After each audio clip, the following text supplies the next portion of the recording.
What up, people of the world? Special Caesar and friends coming at you with more sweet tabletop cosmic horror, folks. Welcome back to our Call of Cthulhu campaign. I am Special Caesar, and I will be your keeper of arcane lore for the evening. Thank you all so much for joining us. Investigating tonight, we have the same crew of players attempting the scenario called None More Black from the Doors to Darkness module pack on Roll20. We have Duane playing as Guy Fontaine. Hey everyone. Kev playing as Abraham Lincoln.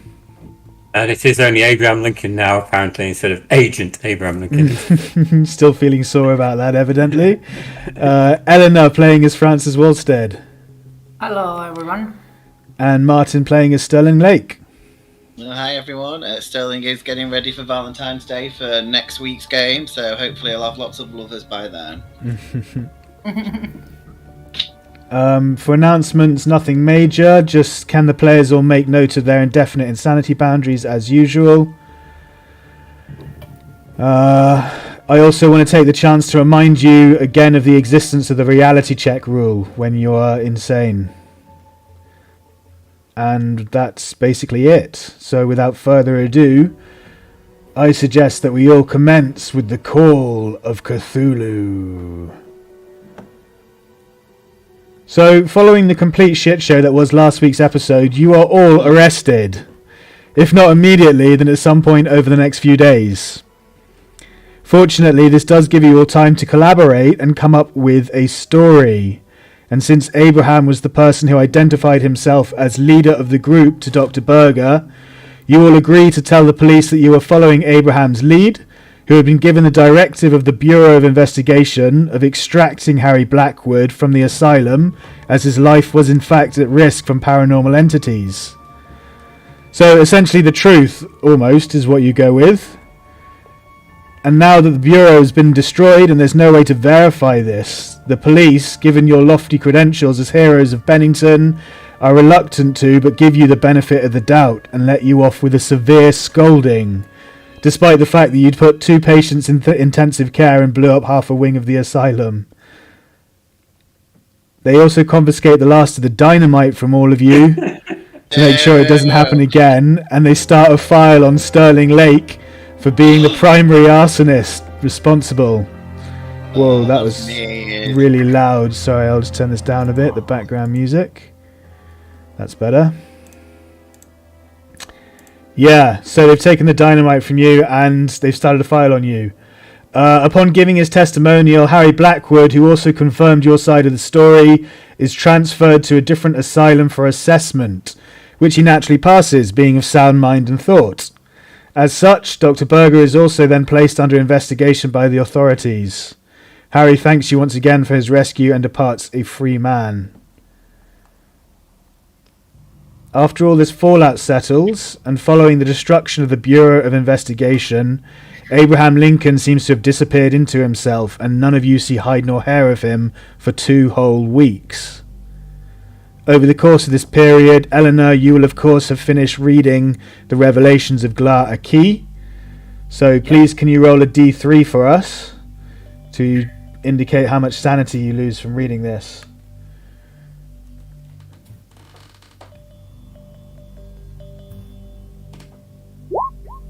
Okay, you lose 2 sanity. Okay. You get 3 added to your Cthulhu Mythos rating. You get an improvement check in your English language skill. So next investigator development phase, you are able to roll to see if you can improve that. Nice. And finally, you know the spells Contact Glar Aki and Dismiss Glar Aki. I think you may need to make a hard intelligence roll, don't you, to remember them? Let me just have a look.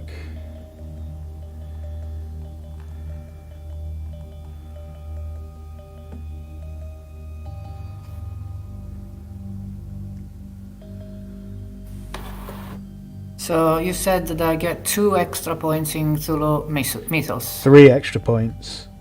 3 extra points. Yeah.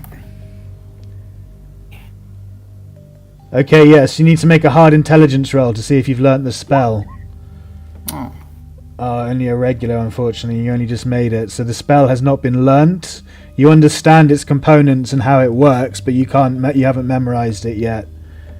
But I can write it on a piece of paper. You can write it on a piece of paper, yeah. But you'll still need the hard power success to cast it for the first time. Well, I'm writing it on my personal little notebook, a diary agenda, when you have all your contacts, addresses and stuff. At the end, there is contact Glocka key and dismissed Glocka key. Right. Okay. No problemo. Is there any business anyone else would like to conclude over the course of these 2 weeks? Everyone's obviously healed. No one has any injuries or trauma from the last scenario. So if there's anything you'd like to do, let me know now. Sterling wants his new nickname to be Bang Bang. Now he's got a record. So that's going to be his street name. Okay. Because it covers many, many different areas of his life. Do you want me to update on what I've been doing for the last 2 weeks now or later? Yeah, we can do it now. I was going to assume you're going to roleplay it at some point when the character's Okay, asking well, I you. can do that once we get into the game then. Yeah, okay. I just had a quick thing.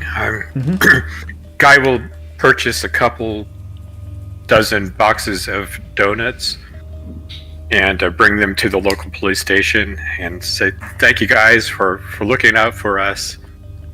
We were just doing our civic duty. Glad you understand." And can I also pick up 4 tickets to the next policeman's ball?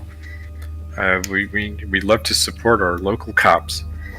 Oh yeah, knock off. I'd say maybe $10 for 4 tickets. Okay. All right, that's it. Great. Okay, so Guy, although your heart bleeds for Abraham and for the colleagues you lost at the Bureau, after all, you did spend a while there and was treated multiple times by their infirmary, you decide to throw yourself into your work over the course of the 2 weeks. The expose you wrote, shining light on the evils hidden amongst man, is widely well received and highly acclaimed as one of the more authoritative and detailed insights into the occult. It earned you a promotion to investigative journalist. Congratulations. All right. Oh, I'm thrilled. Exciting. That's what I've always wanted. Please roll a d6. Your editor congratulates you and called you into his office Friday evening to give you the good news. A 1. Oh no, you hate to see it. Look, this is going to be a very, very modest raise. Well, you were doing an apprenticeship, weren't you, for them? So, well, actually, apprenticeship meaning you wouldn't have been paid at all. So I'm not sure. Yeah, just a very modest raise for you. No, I think I was a junior reporter. I had okay. Probably spent. I think he had spent his first 6 months writing in the obituary columns, and then finally get turned loose out into the broader public to do some reporting. Yeah, I was a paid reporter with a college degree. Okay. Journals. Very nice. Okay, yeah, brilliant. So what is the 1? The 1 is the credit rating. You add it to your credit rating. Sorry. All right. That clear, yeah. That's what I thought it was, but okay. Hey, it's better than a kick in the teeth.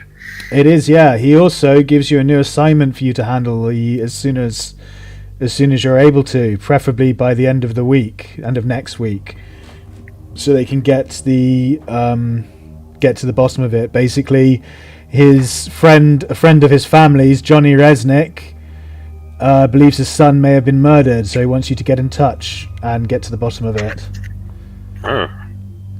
Johnny Resnick. Is there anything you can tell me about this Johnny Resnick?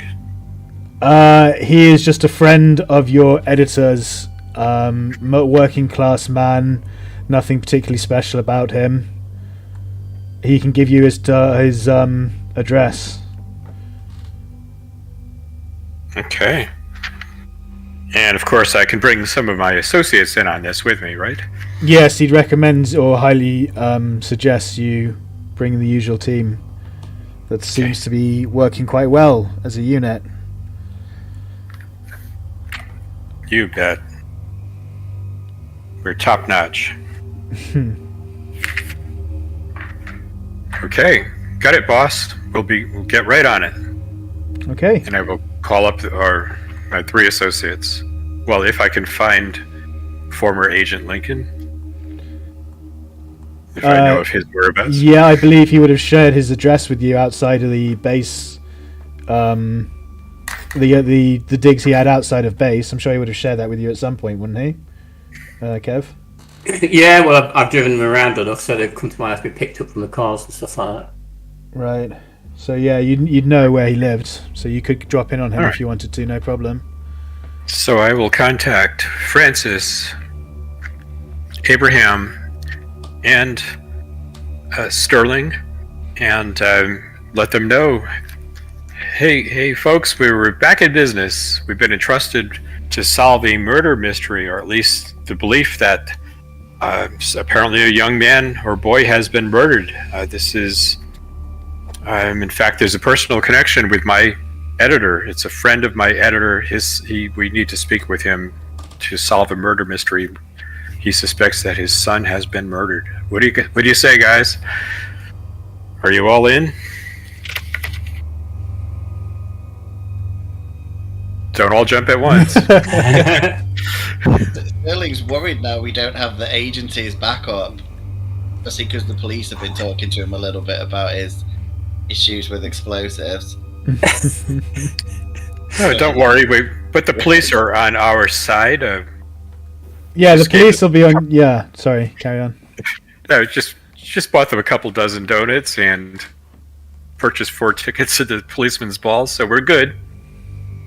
Not entirely sure that would cover blowing up a sanitarium, but I mean, is that the going rate? How many donuts per sanitarium? Let me tell you, donuts go a long way with the coppers.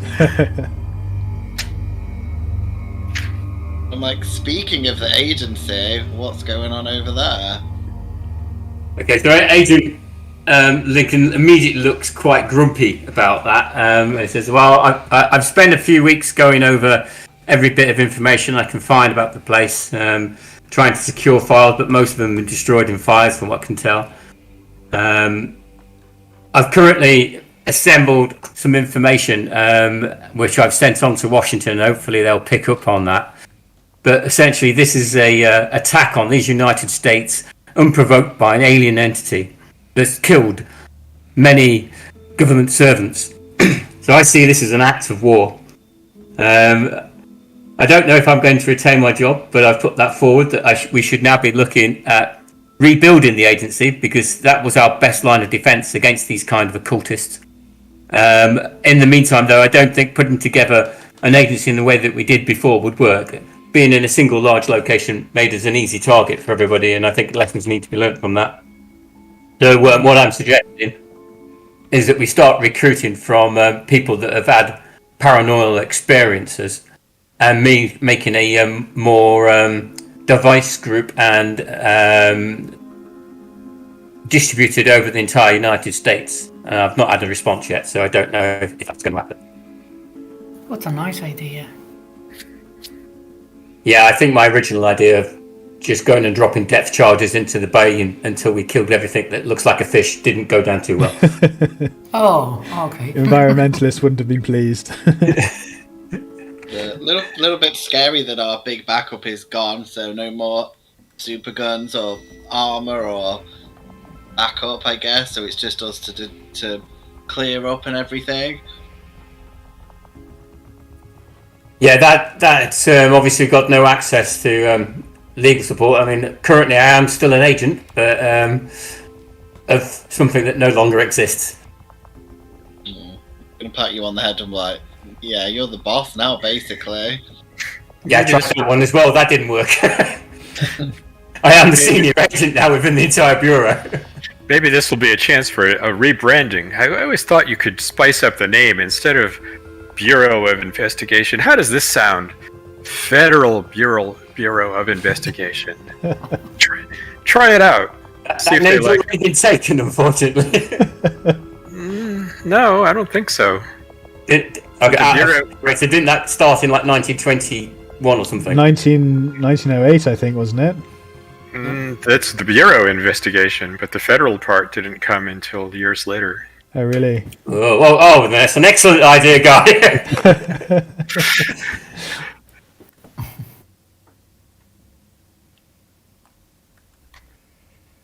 Yes, we should.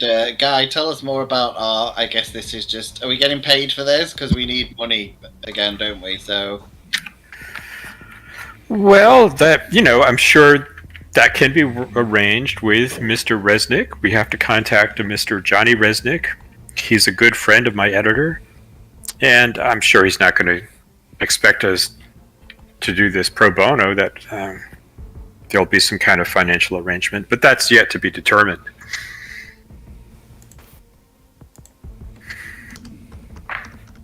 So are we ready to visit Mr. Resnick? Should we call him or just show up in person? I have his address, other contact information. I assume he might have a phone as well. Just because I'm being stupid and unless my character is. So I'm like, why are we visiting the guy again? Is someone dead or something creepy has happened? Well, it's just a lead that has been conveyed to me by my editor that he trusts us to investigate the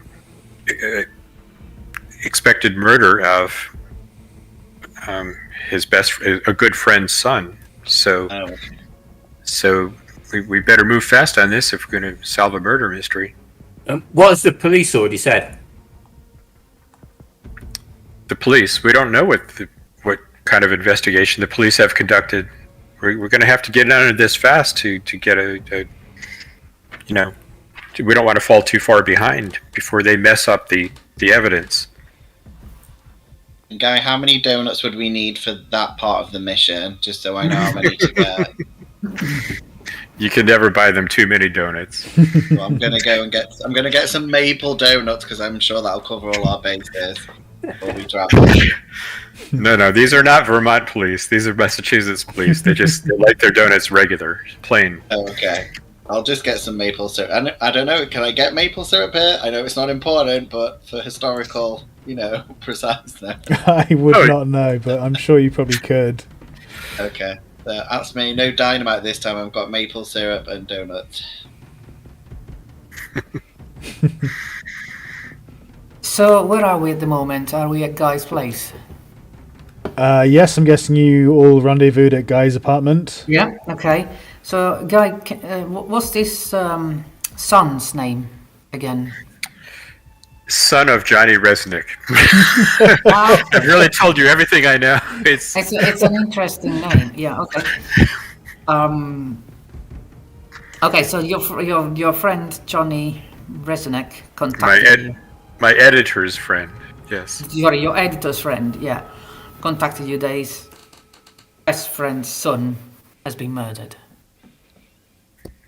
My editor's friend, an associate of my editor's Johnny Resnick's son. Yeah, Johnny Resnick's son is murdered. Yeah. Yeah, you got that's it. correct. Yeah. Okay. And as a tip, his editor has tipped him off to the fact that he believes it was murder. So he's advised you contact him and investigate.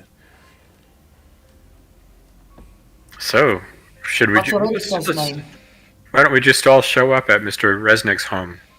Yeah. What's your editor's name? Oh, my editor's name. Yeah. Mr. Chadwick. Brent Chadwick. Okay, before we go at Mr. Resnick's home, I need to go to my shop for a second, so I will join you there. Okay. Where is his home? Is it a fair way off or? I don't actually have an address for it. You've been given the address. It's somewhere in Arkham. So I will move us all onto the Lovecraft country map.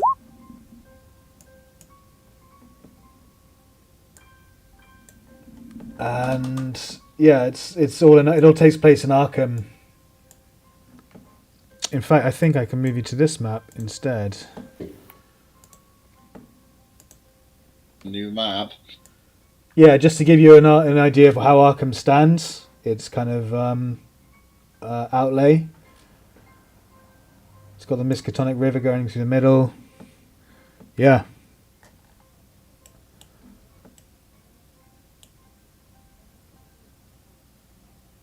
And the campus on the south of the Miskatonic. The Miskatonic University campus. Here. Yeah, it's just, I was going to say it's by College Street, isn't it? West College Street. Mm-hmm. Yeah.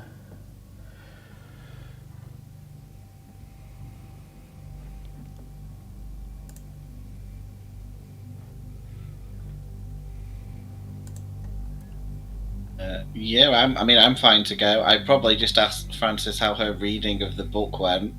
Now she's finished it.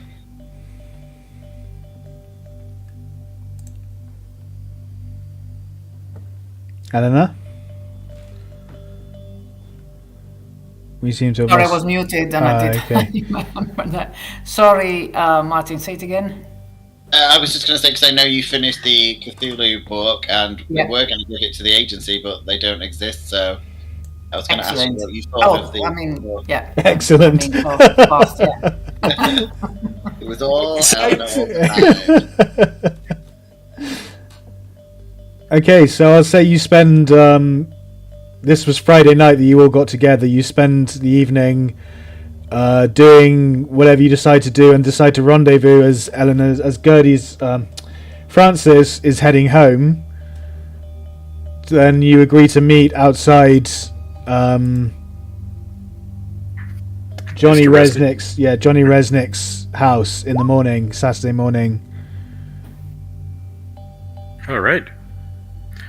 Well, I suppose I should walk up to the front door since it's the tip was given to me first. So I'll walk up to the front door and knock on the door. Hello, Okay, anybody home? So sorry, just as you're 1 second, just as I just need to read this. Sorry. Sorry.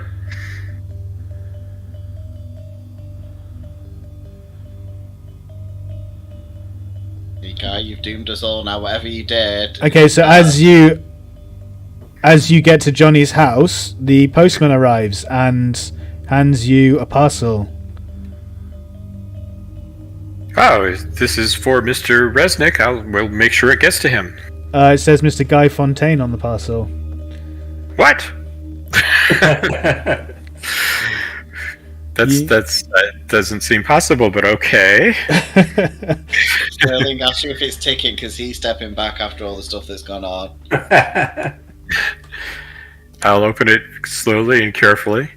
Okay, inside there's a note that says "Spot me if you can." Oh.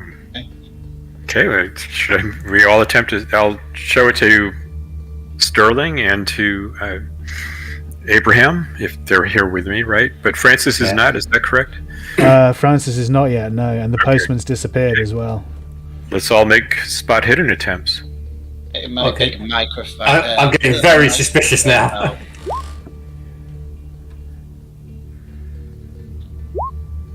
Oof. Well, I get a bonus, don't I, because of the magnifying glass I'm using. Yeah, Francis, roll on disguise, please. Oh yeah, I did it on the second one. So, Guy Fontaine, you're just too busy looking at the note. You don't really understand what's going on. This is just confusing the hell out of you. Abraham, you look at the postman with an extreme success. It beats a regular success, and you see that the postman is in fact Frances as she walks away. And Sterling, you just didn't notice anything. You just thought it was a postman. So Francis, you've been discovered. Abraham notices it's you as you're leaving. Is Abraham saying anything at all? Guys, I'm just going to check to see what the postman's doing. How they knew to expect you here, and I'll nip down and try and catch up to it. So Abraham catches up with you, Francis, as you walk down the street. So, Francis, even in trousers, I'd recognise you. What's going on? Oh, what? Oh, Agent Lincoln, blast. I mean, what was wrong? And I'm starting to peel off my moustache, and I'm getting rid of the wig now, and the hat, and the male jacket or whatever it was, coat. What did I not do right? What gave me away? I've just come up with something really naughty to say, but I'm not going to. Maybe it was her perfume. Maybe she left on the same perfume. That must have been what it was that I noticed. Yeah, that's a good shout. It was an extreme success. It would have been something quite not very potent, so easy to miss. The shape of my ear, perhaps. Yeah. Okay. So, we both had success, obviously, for this. For this thing, we had success. Do we still tick them? Yes, yeah. If you got a success, you still get a check. Okay, thanks. Yeah. Okay. Oh, I was just experimenting. But yours is you don't get a check now because this is training for you, isn't it? That's what we discussed earlier. Yeah. So this just proves that you've passed the roll. So after another 4 weeks, you then get the improvement check and get to do the improvement roll. This is just to check if you did succeed in learning something. So you have done that already. I'm going to be looking at Guy. I'm like, is Frances trying to get a new job? Because last week she was a nurse and now she's a postal worker. I'm glad she's helping out, but just confused. I'm putting my wig and the moustache and the hat and the men's clothing inside. Underneath the men's clothing, there's the female clothing, obviously. They were packed up, and so I was a bit of an oversized postman, perhaps. I really would like to know what gave me away. And I'm making notes on my pad again. What should I do? Well, Frances, you completely fooled 2 out of 3 of us, so that's not bad. Right. Oh, you didn't get it. Oh, cool. Oh, that's good. Oh, I'm smiling now again. I said, now I'm looking at Agent Lincoln very badly. He said, yes, but you are an alien. You're abnormal. You are super intelligent with well, he is an agent. He has been trained to exactly. stuff so like it this. Doesn't count. So. It doesn't count. Good. No, thank you for having let me do this. No worries. That's fine. Skit over. Okay, now let's put our best foot forward here. We have to impress Mr. Resnick with our professionalism. After all, we're going to be investigating the murder of his son. So, are we ready? I will walk up to the front doorstep of Mr. Resnick's home and give it a nice knock and say, "Hello, good morning, anybody home? Mr. Resnick, hello." Okay, no problem. Just trying to find the door knock. There it is. There's a pause, and then you hear the latch on the door. And then a voice comes through and says, "Hello? Who's there?" Yes, is this Mr. Resnick? The Resnick residence? Yes, Mr. Resnick speaking. I'm Guy Fontaine. I work for a friend of yours. My editor is Mr. Brent Chadwick. You know him well. Oh, you're that intrepid investigator that we've been reading so much about recently. Yes, I know you. Yes. And I have my associates here. Mr. Lincoln and Ms. Walsted and Mr. Sterling. And we'd like to come in and speak to you about the problem you're having with your missing son. Oh, yes, well, he's not missing at all, but do come in. Yes, of course, where are my manners? Forget my own head if it wasn't screwed on. Come in, yes, do come in. He opens the door, lets you in. Okay, we'll all file in very respectfully. And so, tell us, Mr. Resnick, you're quite certain that your son has been murdered? Our condolences. My boy, yes, he's dead. He was found dead in his dormitory room. Not in his off-campus room, sorry. Oh, is he a student here locally at Miskatonic University? My boy, Walter, yes, he's a second-year student at the local college. He was a charming and kind-hearted and handsome young man, a studious and well-liked boy. Oh, who would have done such a thing? what else can you tell us about him? What circumstances do you think he may have been involved in to have? Well, I dread to say he may have gotten into bad sorts towards the end of things. Over the span of a few weeks, you see, he began to change. Do come in. Would you like some tea? I'll get you all some tea, shall I? Certainly, yes. I think Sit we'd down enjoy that. here. Yeah, thank you.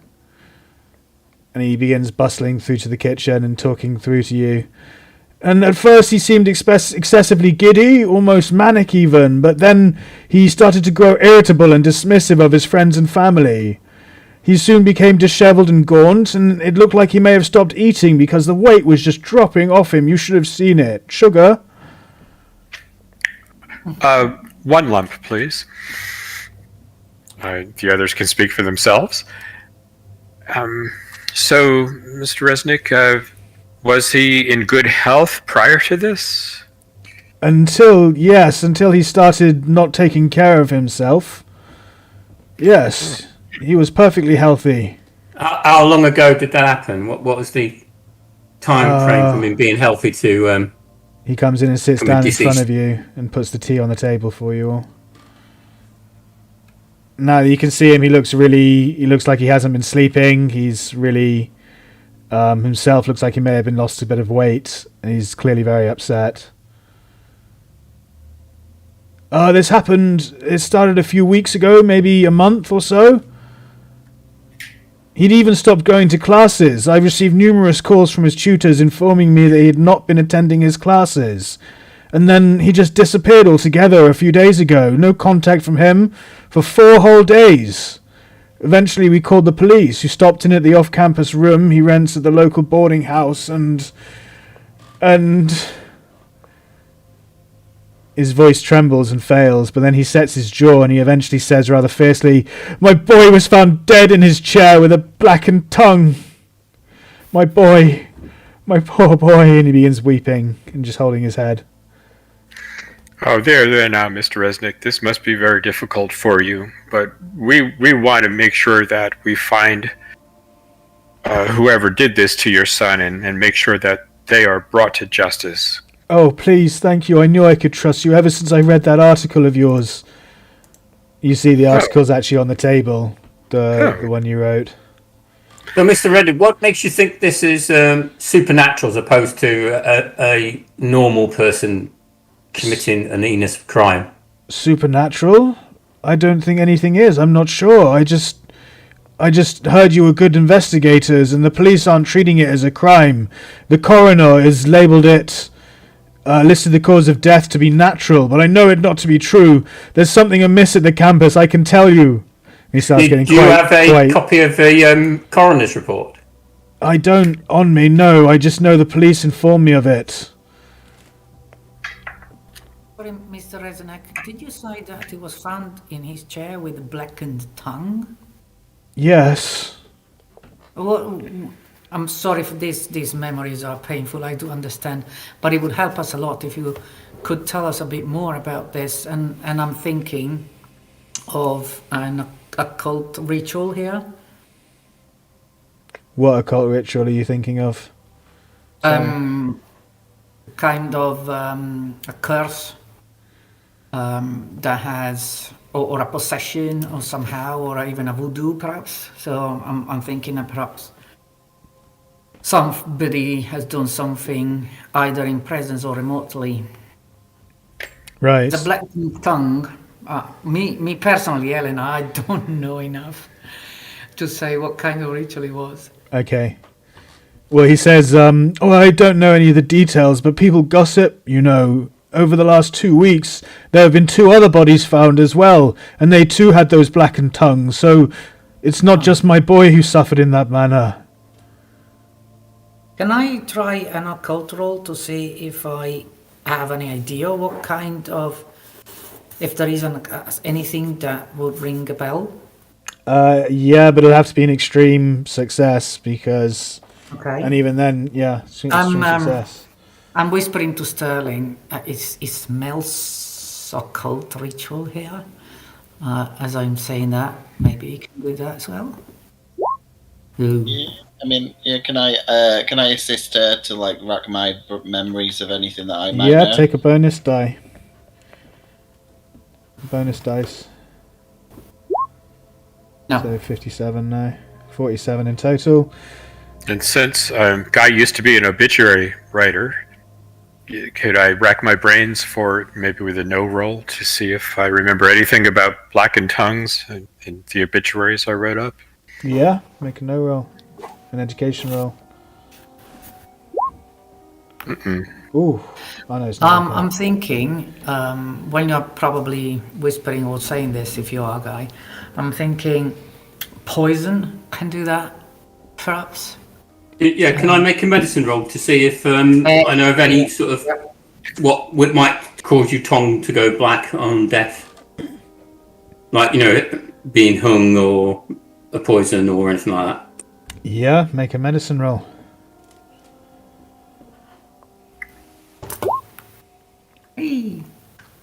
So you know of I don't know what would cause the tongue to go black. You know of certain situations, but none of them pertain to just someone being in their room. Okay. And having natural causes associated with the death as well from the coroner's report. Ooh, I've got a tick there. Keep going to do my ticks. Can I ask him for maybe a list of his friends and his professor, just so we can ask them about how he was doing?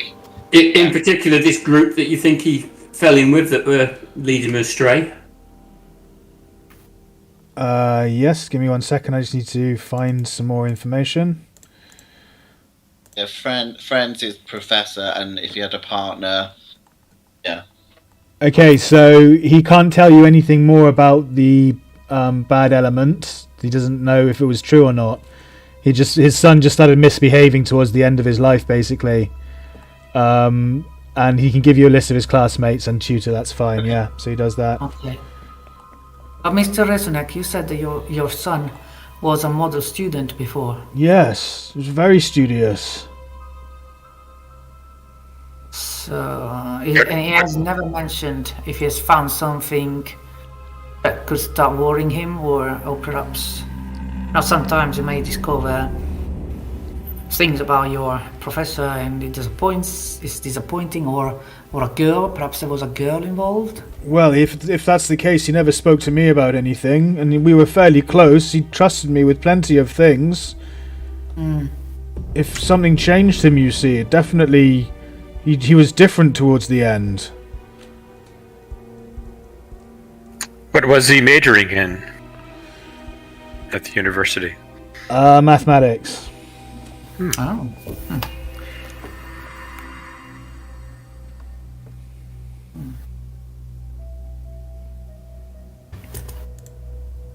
So, did he have a tutor, or was it a professor, his tutor? He had a number of teachers, but he had one tutor. And the tutor called to inform Johnny Resnick that his son had been missing classes. Okay. So he must speak to his tutor and his professors and... Yep. Okay. And the police have been entirely unhelpful here? Do they have any leads? Well, they filed a report. They opened a report on it, but I don't really know what the information it says, and apart from that, they haven't really done anything. They said there were some vials found in his room or something, and... Oh. Vials? Yeah. But the cause of death was natural. So they're just ruling it out as anything. They just think it's a natural death, and... Oh, it's just awful.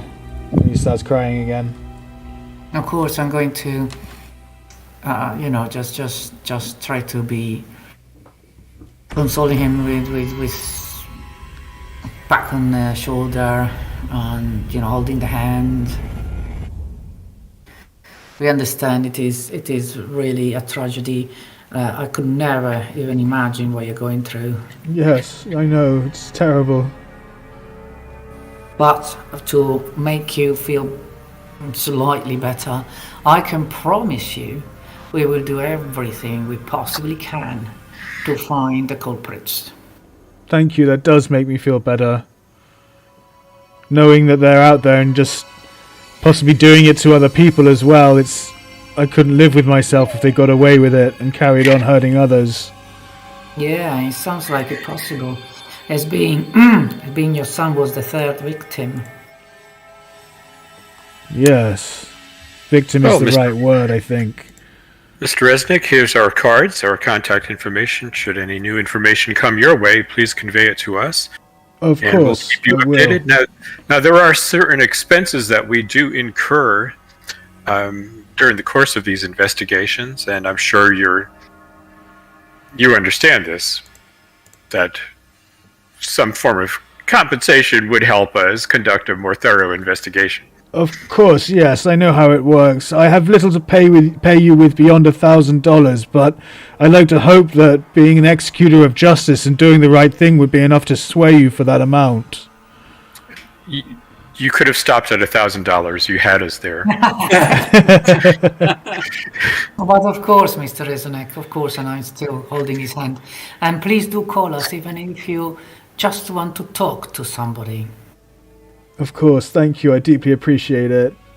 I put my card for my shop, and if you ever need anything, do come to the shop. It's a little talk, a cup of coffee, or just have a little chat or anything. You're feeling down, don't stay here alone. I may just take you up on that. Thank you, young lady.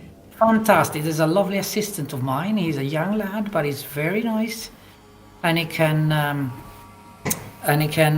certainly keep you company. And because so it happens, you see, that he also doesn't have his parents. Oh, I see. Well, I may be down at another time. I'm a bit sleepy now. I'm a bit tired. You understand? I haven't been sleeping at all well. I wouldn't be there anyway. Yeah. So he coughs and sort of says, I think it's best if I'd like to be alone now, you understand? I'm still in mourning and... Of course.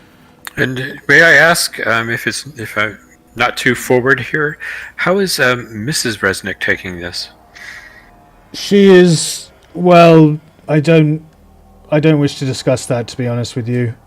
I don't mean to be rude, but she's not taking it well, and, family affairs and all that.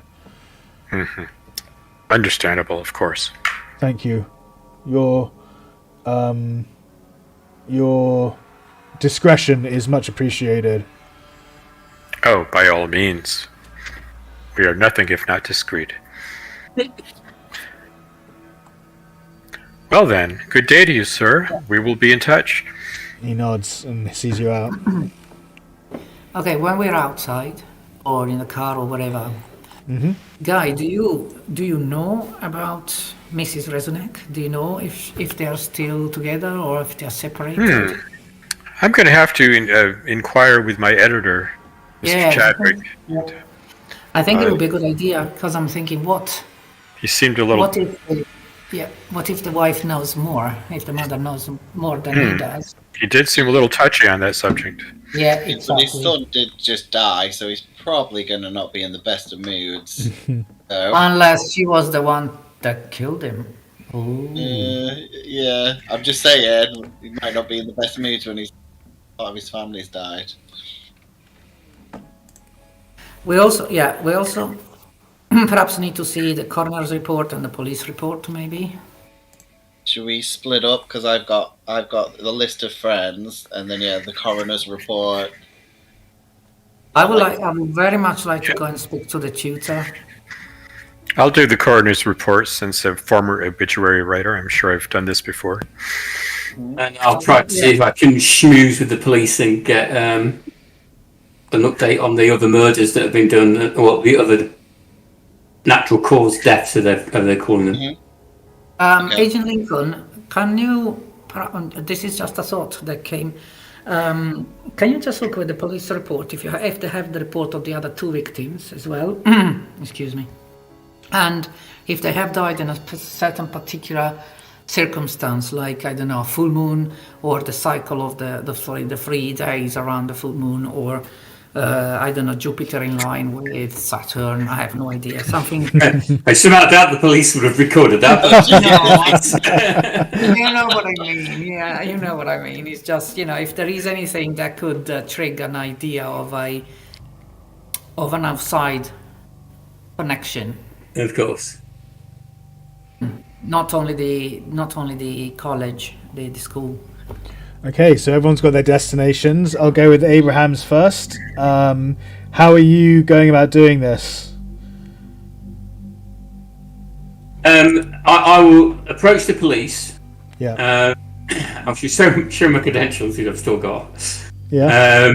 And say that we've been asked to look into the death of this man's son, and the fact that there's some similar deaths happening in the local area makes it slightly suspicious. So I'd be interested in seeing what they've got so far and what their thoughts are. I want to basically butter them up a little bit so that I'm not saying that they're incompetent in looking into it. I'm saying that there's similarities between recent deaths from what we've heard, but could they confirm anything for us? Okay, so yeah, that would be either a law roll from being an officer, or a charm roll, or a persuade, or a fast talk when you're talking to them to try and convince them to get that police report. Well, I'll try law. Okay. Oh. No, Yeah. he looks at the badge and he seems to recognize it as something which may not be valid so much anymore, and he doesn't allow you access, unfortunately. Would you like to try and push it? persuade him? Yeah, what are you saying to persuade him? I say, yeah, I understand where you're coming from, and obviously for me it's been even worse because a lot of my colleagues in law enforcement are no longer with us. It reminds me of when my father died, and he was a Newark cop and just gunned down and left at the side of the road. The same sort of thing happening with these guys, and police are investigating it, and until we can get the agency back up and running again, I'm kind of pulling all this on my own. It's me against the world at the moment, so I'm going to come across all sad and upset and playing on his sympathy. Very nice. Make a persuade with a bonus die. Oh. Yeah, I'm going to need that. Oh, come on! All the eights. Oh, I'm caring swine. He just hands you a tissue and carries on typing. Okay, well, I give up on that. Son of a bitch. Walk away. Okay, Guy, would you like to... You said you were getting the coroner report, weren't you? Yes. Again, like you said, you have worked on obituaries before and people know you now, so make a persuade, charm, fast talk with a bonus die. All right. This would be fast talk. Okay, success and a bonus. Oh, a very nice extreme success. I know my way around here. Yeah, the coroner was more than happy to give you the report, and he actually gives you the police report along with it, that he had the copy of the police report that he had along with it, with an extreme success. So the police report says that inside Resnick's room, Walter Resnick's room, he was found sitting in his desk chair, dead, with his eyes rolled back in his head and his black tongue lolling out of his mouth. A few small glass bottles were scattered all over the apartment, and one was even in his hand. A drop or two of black liquid was found in all of the vials. The situation is similar to two other students who had passed away recently, Mary Clawson and Franklin Stewart, both of whom were found dead with black tongues and similar bottles in their rooms to those found in Walter's. The coroner also listed their deaths as natural causes. So that was the police report, and then it comes with... Yeah. Well, there's nothing about any analysis of the black liquid? Yeah, and it comes with a lab report, which says Resnick had been dead for about 2 days before being discovered. His tongue was inexplicably stained black. He was suffering from malnutrition and dehydration. The exact cause of death is unknown, for all of the organs appeared to be fine and there were no wounds on the body. As such, natural causes is listed on the death certificate for lack of any further evidence or anything better. and then analysis on the black substance in the vials revealed it to be common alcohol in part, but the other component could be either dried skin or blood.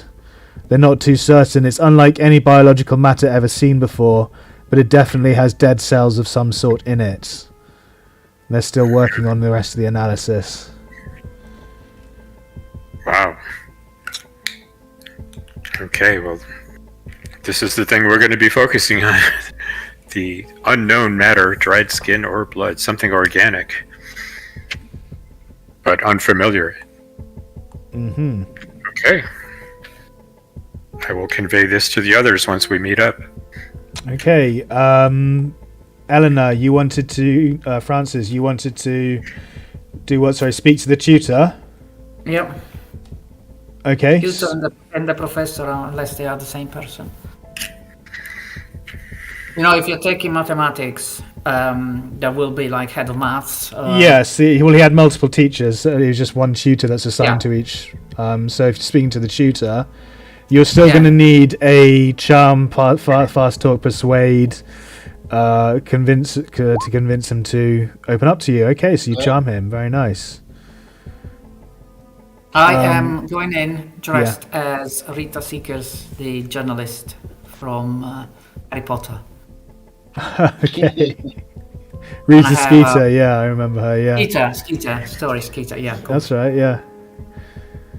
With a blonde wig and, and strange glasses, you know, and all very sparkly and glittery because it's got some like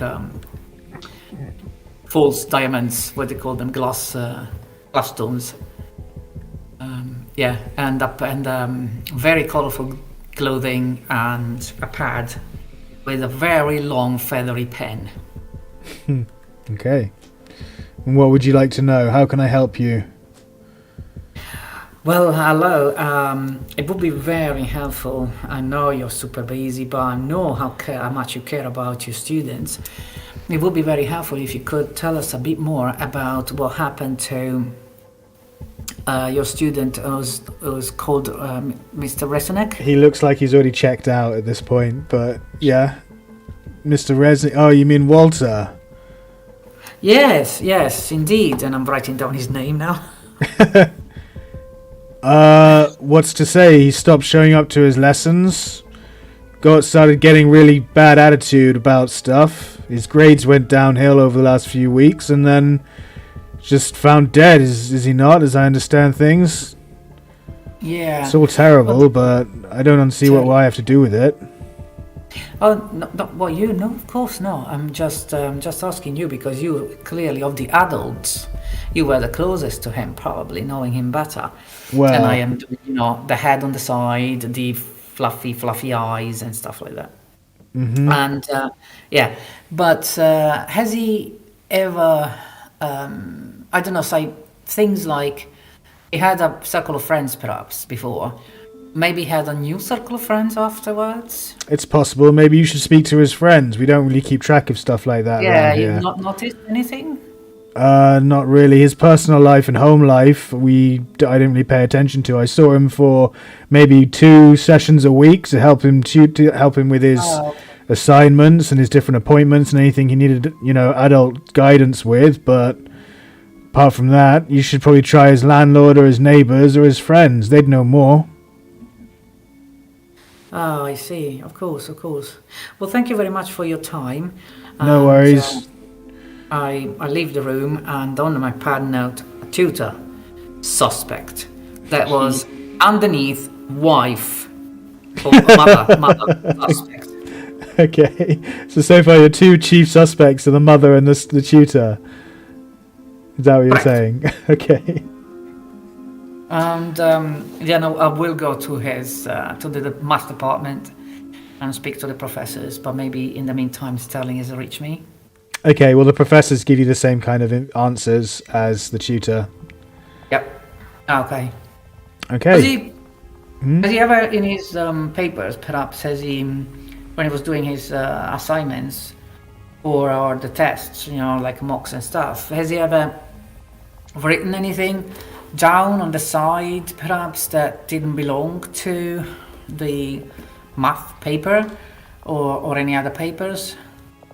Just doodling and obscene language and... Obscene language? Yes, so towards the end, I mean. I'm assuming you're talking about the change in him when he stopped writing answers and started writing, drawing penises and the like, yes. Oh. That's obscene. Yes, very I look obscene. really shocked. Well, I am actually a bit shocked, so... Okay. So I will refer, obviously, this back to everyone else when I see them. Okay, thank you. And Sterling, what were you getting up to? Seeing his classmates? Yeah, I was gonna. Well, it'll be similar like last time I was at a campus, but I think it was a different campus when someone else had gone missing, wasn't it? It wasn't this one. Mm-hmm. Yeah, that was somewhere else, I believe. Yeah, I'm gonna hang around the campus outside in the quad or whatever they have, and just say that I'm supposed to be writing a eulogy about him. I'm like his Resnick Jr. because I don't know what his first name is. Walter Resnick, yeah. Sorry, Walter Resnick. Yeah, I'm writing a eulogy from him. I'm like his cousin, so wondering if they could tell me about him and what he got up to, and was he a party animal? What did he do at night? Yeah, okay, make a fast talk, charm, or persuade roll. Oh, can I not do charm? Yeah, charm, fast talk, or persuade. Oh, sorry, okay. Yeah. I'm gonna push it. Okay, Harry, what are you doing to push it? So everyone's kind of ignoring you, no one's paying you any attention. I'm gonna fake tears it because I really care about him, so I'm gonna maybe try and pretend to cry a bit and see if someone takes pity on me for looking so hopeless. Okay. Yay! You reversed it. 37. Cool. So that's a hard success, I think, isn't it? Nearly. Just over. No, just over. 33. So, yeah.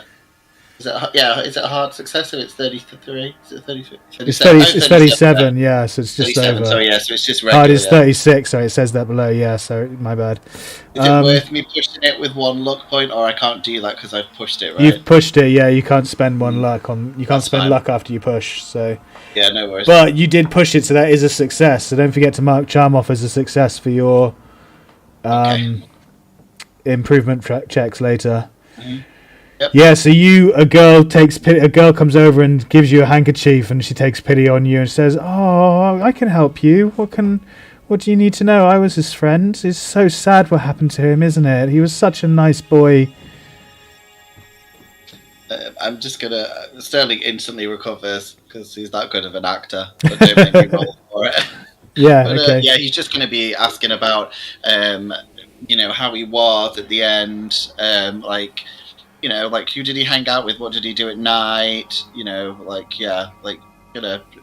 What was his schedule like, basically, in a day? Who would he hang out with? What would he do?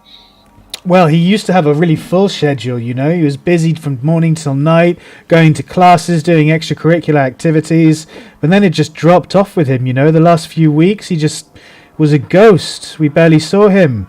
He started hanging out with this bad element. There's these students, they're known for illegal drinking, and they're suspected to moving on to harder stuff now. And now they're all suffering at school.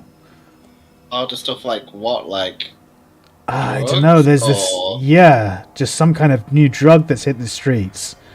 Oh, okay. You should check in with Paul Rogers. Okay. Paul Rogers, I forgot it was a girl. Paul Rogers, he'll tell you. Yeah, he was a student here who got kicked out of college about a year ago. He still comes back to campus from time to time. He's known to hang out with Mary and Franklin. At least he was before, what happened to them as well. It's kind of suspicious, I mean, I wouldn't know what we know because I've not met him. I'm like, what happened to Mary and the other guy? Oh, they were found dead in their rooms as well. Jesus, so they like to really party hard then, I guess. Something like that. With 3 college students dying so close together, the whole of campus community has been thrown into a panic, and you feel it. Mm-hmm. They say college officials are doing everything they can do to find out the cause of the trouble and to calm the student and parent community. Not only for their sake, but to salvage the school's reputation. no one wants to attend class at a cursed campus where everyone keeps dying. Yeah, I was gonna say. So is there? I guess is there a curfew in place or something on campus? No curfew as of yet, but they've heightened security. They've got a lot more security guards around. I don't know how Paul Rogers does it. It gets about with his, booze and hard stuff and selling it to students and things. There's cops all over the place now and security guards too. I'm just gonna, I guess, at the end of the conversation, I'm like, and there's not been anything you'd think of like spooky or creepy that you've seen around campus? She looks at you like you're a bit kooky, like what you're talking about. You're just seeing if she just if she anything, like if she suddenly said something. No, I will just say. So I'll say, when did she last see Paul Rogers? Do you remember? Yeah, maybe a few days prior to this.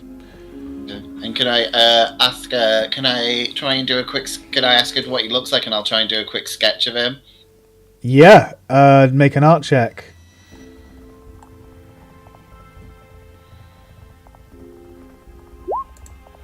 Oh no! I'm gonna push it again. You gonna push it or spend luck?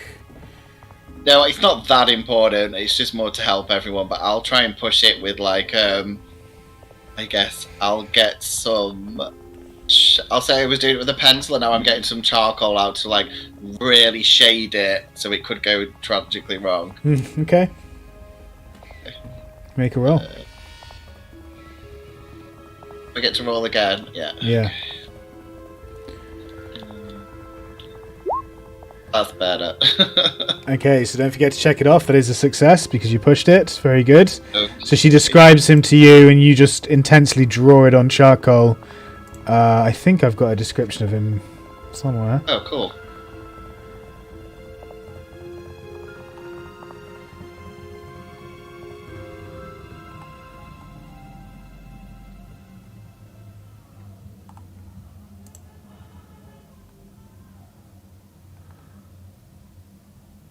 Yeah, he's about 5'8", 160 pounds, red hair, with a crescent-shaped reddish wine-stained birthmark next to his left eye. Okay. Lots of freckles. He wears these glasses. He's got a big, goofy smile. Sweater vest and tie.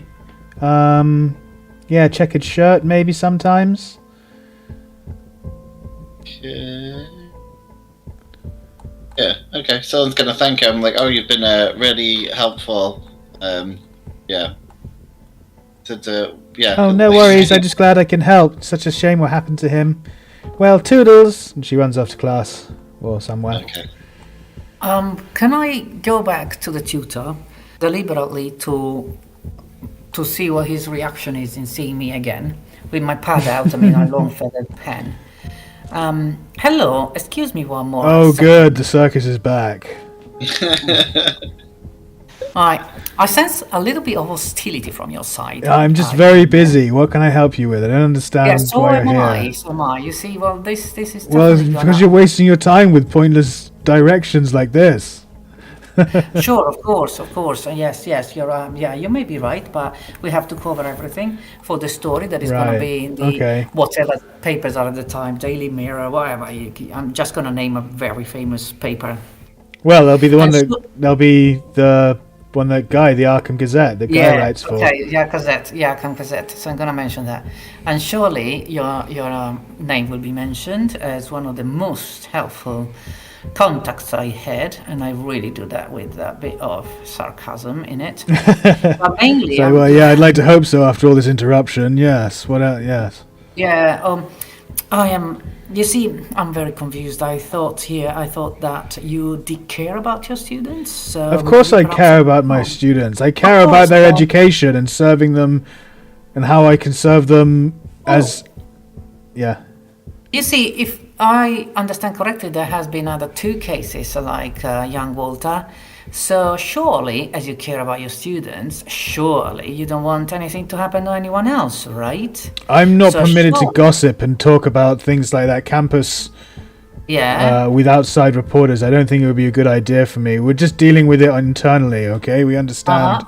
Surely you want to cooperate as much as you possibly can. Well, I've already done that. I'm perfectly happy to cooperate, yes, but I cannot gossip with you Fantastic. about personal I'm affairs. trying to understand this.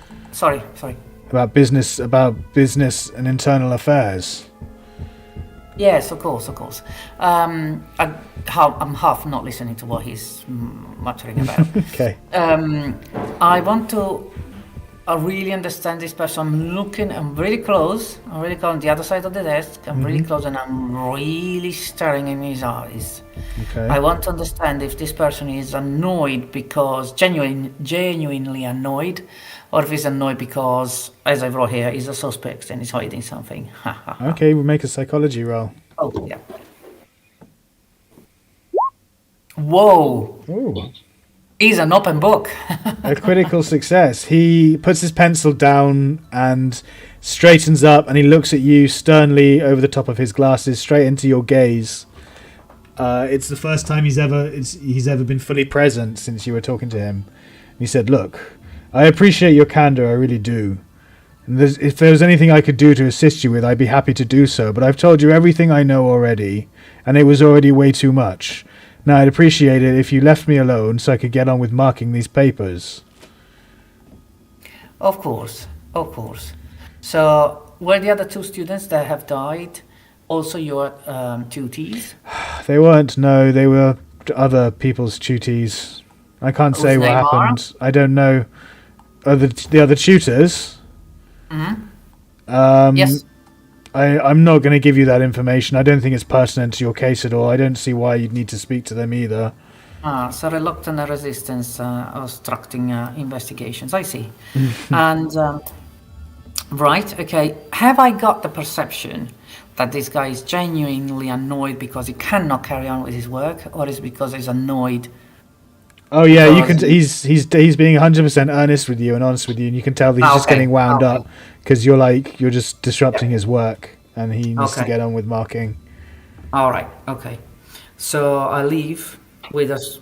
Actually, I leave without slamming the door. I leave leaving it open to annoying even more. Okay. He sighs and gets up and follows you and closes it. Okay. Good, so he had to waste more time. I'm going to look for Sterling. Who's seeing a blonde woman with very colorful clothing and strange glasses, all glittery, coming towards him. So you see a Rita Skeeter lookalike walking towards you, Sterling. Okay, can I roll for spot hidden if I'm trying to figure out I know who it is? You can, and Francis, if you roll a disguise again, just to see who beats who. Oh no, I didn't get... no, I got extreme success. So yeah, you did. So you notice her immediately. Maybe it's something about her gait, maybe it's that perfume that she likes to wear, but you know instantaneously, or perhaps it was because she'd already tried something like this morning, and you were expecting it, but something about it means you just see through her disguise immediately. Sterling's like, Francis, you know this, I don't even know if the theory's come through, but I'm like, there's something called split personalities where people kind of break themselves into different people. I'm like, maybe you should check that paper out. I'm getting a bit concerned. Oh yeah, okay, thank you, Sterling. I certainly do, but don't you worry, I'm perfectly alright. I'm just trying this out because the better I get, the more infiltration I can do, the more sneaking into places I can do. And I'm winking, like, yeah. Okay, and like I know what I'm doing, kind of thing. So you kept the nurse's outfit, hopefully, and now you've got a postman's and a reporter's outfit? Yes, that's right, yes. Okay. How do I look? What gave me away? I'm going to say that I could see, like, your wig slip a bit, so I could see there was a different colour hair underneath it. Lost. Oh. I'll say that, Francis, I'm like, I know you've got your list of people, and I'm just going to show her this expertly charcoal rendering picture of going, this is the guy, and I've got a picture of him, and I know what his name is. Oh, wow. He looks like certainly a person that you can spot in the darkness. Are Guy and Abraham joining up too at this point? We've all kind of done our thing, right? Yeah. I guess. Just because we're in the same place, pretty much. perhaps- Yeah, we'd have waited till you guys had got there. Yeah, I'm assuming you would have organised a rendezvous after everyone had been At the cafe, to their various perhaps? places at either the campus or somewhere The nearby. cafe. Yeah, somewhere near the campus. Yeah, like a Yeah, coffee yeah. shop. Well, folks, you got to take a look at this.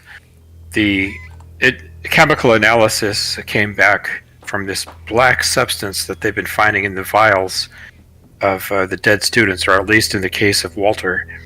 Look at this. Some of it is alcohol, but dissolved in the alcohol is some kind of organic matter that they cannot identify. It's some kind of alien dried skin or blood, but it's nothing that they have any previous experience with. Now, who's concocting this and giving it to students, I ask? And I point at the picture like his name is Paul Rogers, and I'm pretty sure that matches up with my investigation. So yeah, we probably need to see him if we can find him. And yeah, how do we go about finding this Paul Rogers? He seems to hang around the campus quite a bit, but he's not been seen for a few days. But I don't think that's unusual. So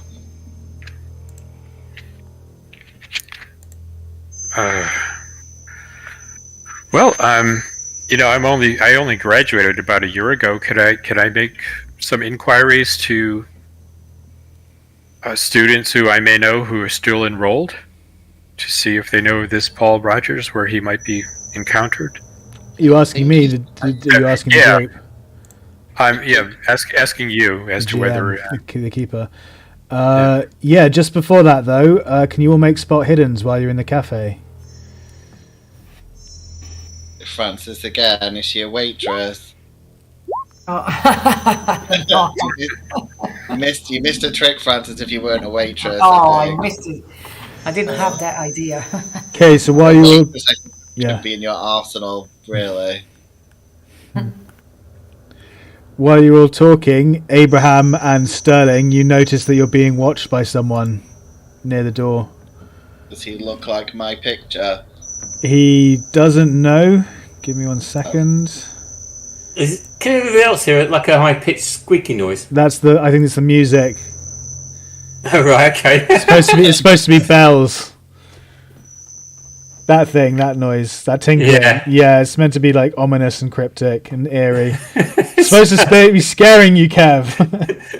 It's certainly annoying me. I'll turn it down a bit. There you go. So he's wearing a leather coat and a grey flat cap. That's what you can tell from what you see.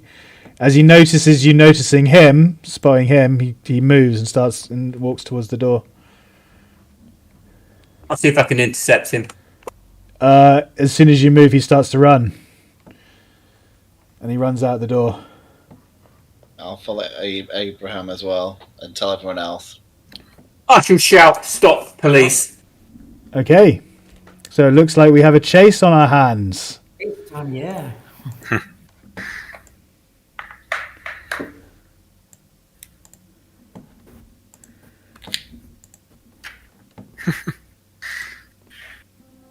Just need to put your tokens in. Bear with me.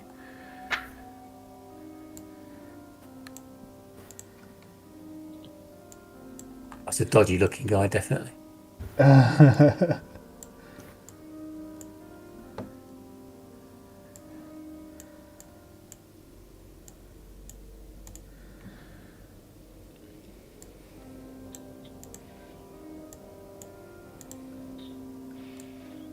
Sterling Lake Bang Bang. I love it. Okay, so does everyone remember how the chase works? Or do you need me to go over the rules again for you? Oh, vaguely, you work out your speed, and you can have an action or a charge, basically, or run along. So yeah, the way it works, we'll go through it quickly because we need to. You basically calculate it as you do it anyway. Let me just find it in here. Chases. So you make a speed roll to adjust each character's move value for the duration of the chase, which is a constitution roll on foot. So firstly, everyone please make a constitution roll.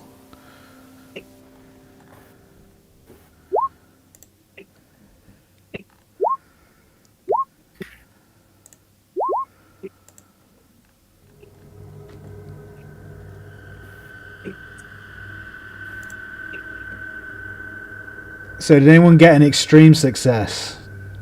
Let me just No, I check. got hard.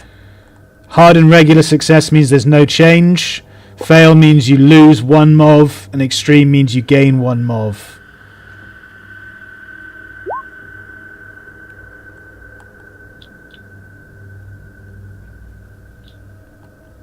Just a hard for Sterling as well. So everyone's MOV remains the same, apart from Guy, you lose 1 MOV. Mm-hmm. And then the next part is...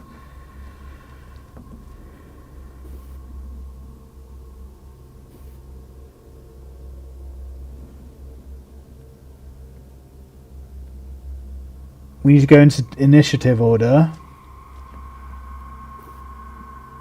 So each character gets 1 movement point by default, which is then increased by the difference between their movement rating and the movement rating of the slowest participant in the chase.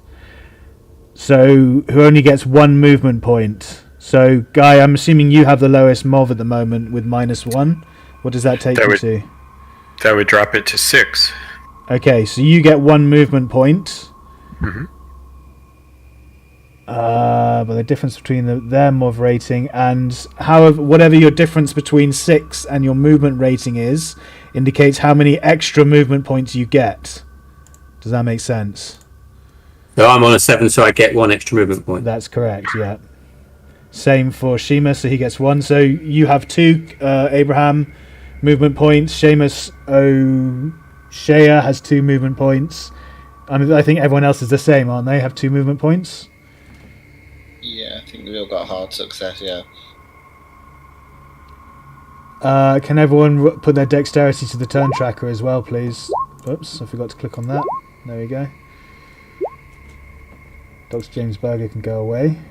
Oh no, all of these are still on there. Oh, I'm going to clear it. I haven't cleared it. Sorry, 1 second. Clear all Mine's of it. with no valid token. Click on... Did you click on Abraham Lincoln?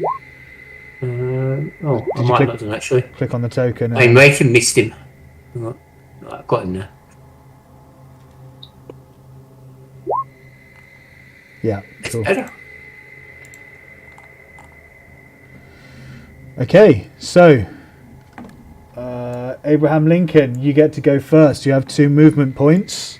I so yell and say, "Police, stop that man!" And I take it 2 moments, takes me to there. Well, hang on. There's a revolving door here which you have to get through, Ah, which is a hazard. Now you're going to need a dex roll to get through the revolving door.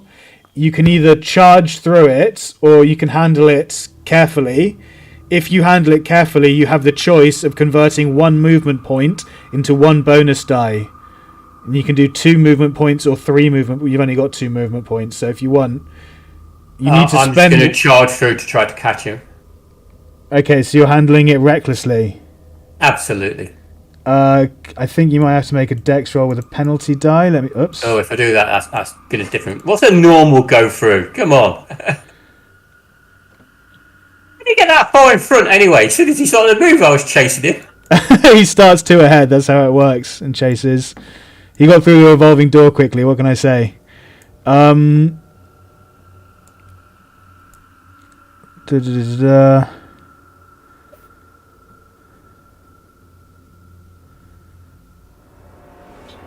Yeah, so you need a dex roll to get through. With or without penalty die? No penalty die. Okay. Okay, so you get through it, no problem. Whoosh. That takes you it takes 1 of your movement points to get through it. Oh, right, so I get to there, do I? So you get to there, yeah, exactly. Thank you very much. Francis, you have 2 movement points. You need a dex roll to get through the revolving door, which is 1 of your movement points. Is the revolving door the only door, or are there? Usually there are some side doors somewhere. Sorry, can I just query this? Because it's like, if I went carefully, I would have lost a movement point and gone through without a dex roll, yeah? No, you've had to do a dex roll as well. Okay. But I would have lost a movement point, and a dex roll, but with advantage. If I'd have failed, what would have I'd still be stuck at the door? Would I? No, you go through regardless, but then you lose a D3. It like you trip and stumble, and then you lose a D3 movement points the next turn you have. Ah, okay, so that's penalty. All right. Yeah, that's how it works.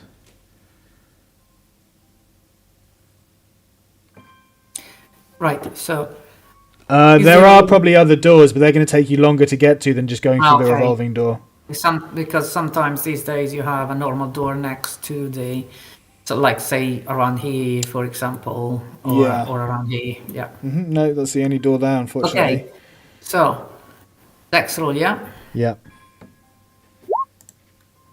Okay, so you succeed. You move through the revolving door, no problem. I'll put you down below. So if everyone stays, sorry, Okay. I should be doing it like this. So everyone stays in a line as they go as they go across the roads. Guy, your turn. You have 1 movement point. Okay, what can I do with my 1 movement point So through you the door? can move through the revolving door, yeah, but you don't get any bonus die on it. Okay. And so that's a dex roll? Dex roll, yeah. Okay. Oof. So you succeed, and you move. So I've caught up with everybody else? Oh, actually, yeah. I'm thinking. I understand what you're saying now, Abraham, because you lost a movement point. If it takes 1 movement point to move through, then you'd have another movement point. So you, in fact, would be there. I understand what you're saying now. Yeah. Same for Frances, whereas Guy only gets to there because he's only got 1 movement point. And the penalty comes if you fail, you then lose the D3 next turn. Right. Yeah. So yeah, that's where I understand where the confusion was. Sterling, you have 2 movement points as well. Okay, yeah, I'm gonna go through the door normally. Okay, please make a dex Normal roll. dex. Stay in your lane, Sterling. Otherwise, you'll get tied up. Alright, You all had okay. successes, for crying out loud. Right, lovely. You move through, no problem, and you're able to catch up to where Am I behind Francis? you're just next to Francis. Yeah, but I need to stick you in that lane. So yeah. Okay, Seamus has 2. He's going to move to there. He's then going to do a dex roll to navigate the street crossing without getting hit. Do you get at the end? You don't get an action, do you? At the end of your thing, it's only if you give up a movement point. A you get movement an action. point is 1 action, exactly, yeah. So his dex roll to get across the road. He succeeds, so he gets across the road, no problem. Whoops. He gets across the road, no problem. Gets to there. Abraham, your turn.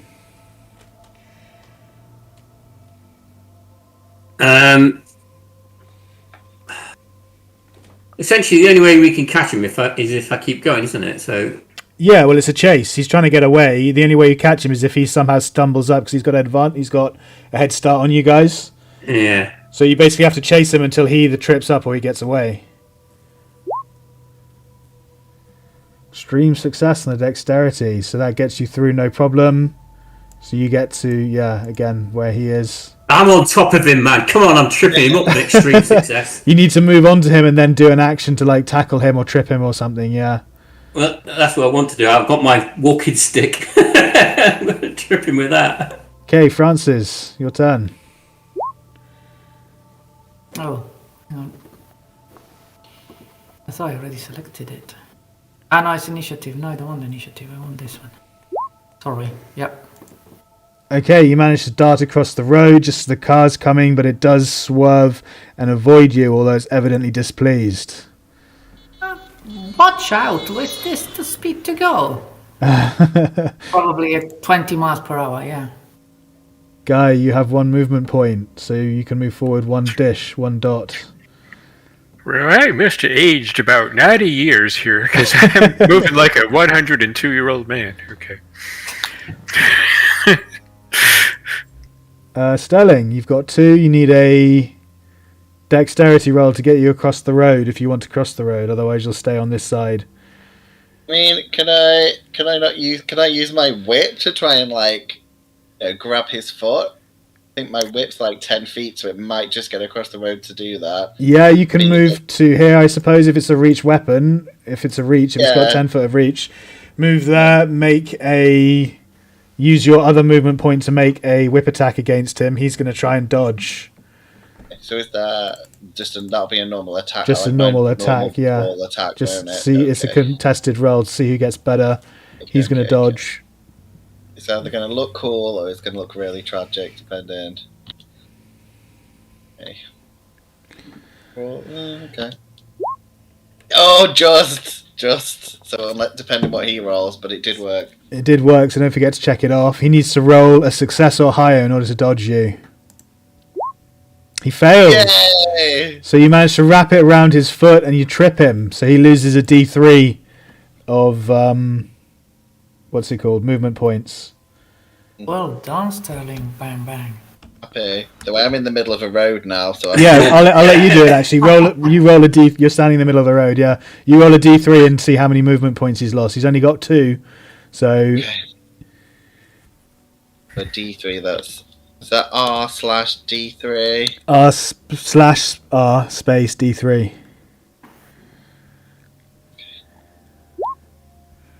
Is it? Oh, you didn't put a space. That was right. You just didn't put a space between. Oh no, it wasn't /R space D3 / first.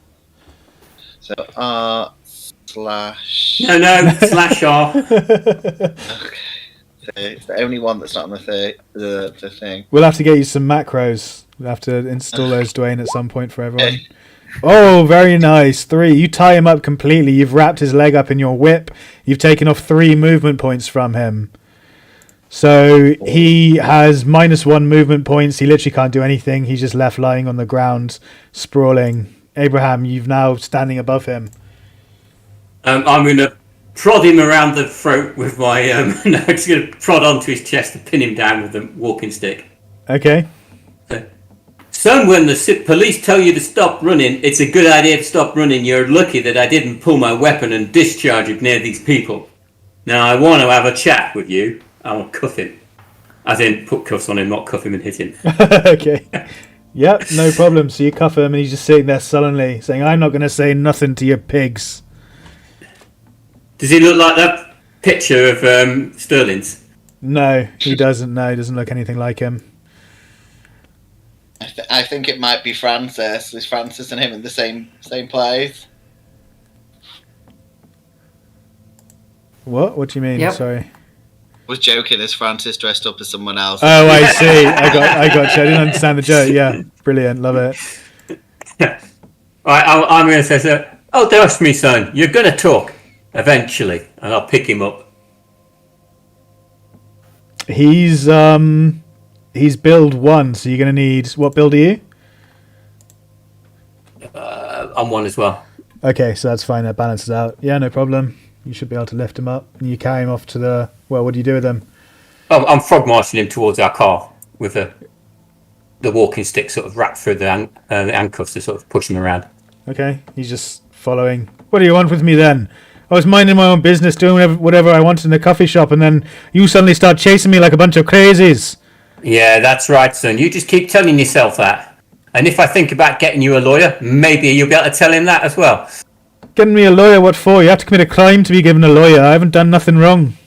Aye. We'll see what happens, shall we? All right. And I'm going to push him towards the car, get him in the back seat. I am gesturing to Agent Lincoln with some hand codes to say we are playing bad cop, good cop, right? Good cop, bad cop. I kind of just about just say just bad.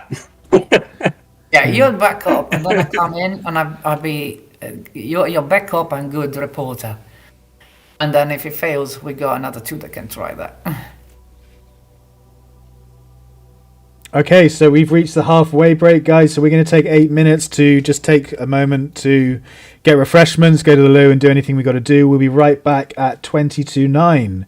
Don't go anywhere. See you then.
Alright. Welcome back to Call of Cthulhu, everyone. We are carrying on with the None More Black scenario. Having contacted Jonathan Resnick, who is a family friend of Guy's editor, they were informed that he believed his son to have been murdered. His son was found dead, sitting in his chair in his off-campus room, with a black tongue lolling out of his mouth and his eyes rolling back in his head. Apparently there have been 2 other deaths on campus similar to it, and the team just reunited at a cafe shop to give each other the information they'd found upon researching different avenues of investigation that they wanted to follow. Whilst they were in the cafe, they noticed they were being watched by someone who tried to run when he realised he'd been made, but didn't get too far because Sterling used his whip to trip him in the street, and they've since captured him. Abraham Lincoln, we now resume with Abraham Lincoln taking him back to the car in handcuffs, and I believe Francis had a plan. I have a plan. Mm-hmm. While he's walking with this guy to the car, I'm just gonna walk next to this Seamus, yeah. Seamus, yeah. And I'm just trying to reach his wallet. Okay. Reach for his wallet in his pocket. Mm-hmm. Please make a sleight of hand. Okay. And he's going to contest that with a spot hidden roll. Okay. Oh, that was quite close. Oh. So he spots you coming a mile off, and he says, "Oh, what do you think you're doing? Get your hands away from my pockets, love." No, you're getting this wrong. I'm not interested in your pockets or anything of you, really. But you had a big bug on your butt, so I was just trying to... Oh, I pull the other one, love. It's got many bells on it. I know exactly what kind of pickpockets are like around, and you're just one of them. I can smell them a mile off. It's cut from the same cloth, you see. And he growls at you.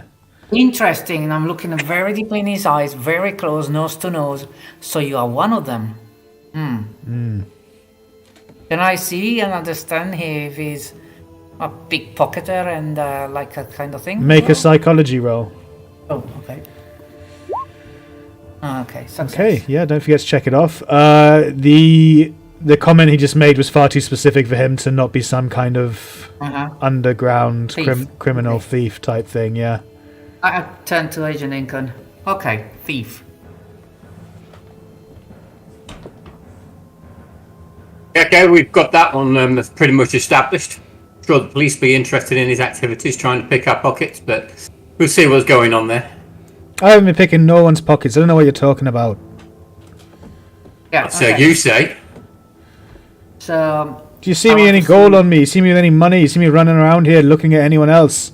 I was just trying to get away from some manic people chasing me down the street is all. Except you started running first. Oh so, no, that's not how I recall. That's not how I recall it at all. And I don't recall you not going into my pockets either. Now let's get on to this little situation we've got here before. I'm a slightly nervous guy at the moment. As I say that, I'm going to pull out a revolver and take out 5 of the bullets. Oh God. Okay. I step back. And I shall sort of sit there and start spinning the wheel of the revolver. Now, do you keep an eye on the press, young lad? Did you see just recently 100 odd law enforcement officials murdered? Make an intimidation roll. Oh, I'm waiting for an answer. I'm not trying to intimidate him yet. Okay. He's just not saying anything. He's just looking away from you, ignoring you. Now, you see, those are all friends of mine. And they were being watched by people just before they were murdered. Now, that makes me quite jumpy. And when I find somebody watching me, it makes me think that I might be up for being murdered next. And I've got to say, I'm a very responsive sort of person. Took me a while to find intimidate. Yeah, I'm really good at intimidate. These guys got balls to steal. At least it didn't fumble. A fumble meant the gun would have gone off and you would have blown his head off. He looks at the gun and he doesn't say anything, but he just looks at the gun and then looks away again. Is he looking away? Yeah. I'll let the last bullet come out, Oh, well, you'll let it fall out of the barrel. You mean the chamber? Out the back of the chamber, yeah. Then I'll close the wheel on the revolver, spin it again, and just point it and pull the trigger. Okay, make an intimidation with a bonus die. Right. Okay.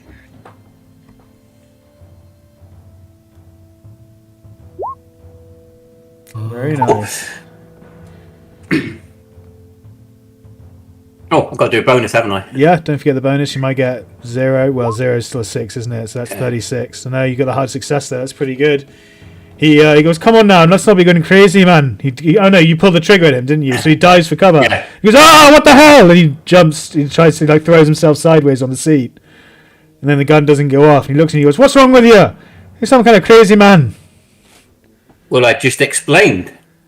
And I pull back the hammer on the pistol again. A lot of my friends have just died, and somebody was watching them when they jumped them and came down and killed them. And now I find somebody watching me, and I wonder, am I about to be jumped and killed? All right, easy, man. I think I should get ahead of the game here and perhaps kill the person that's watching me.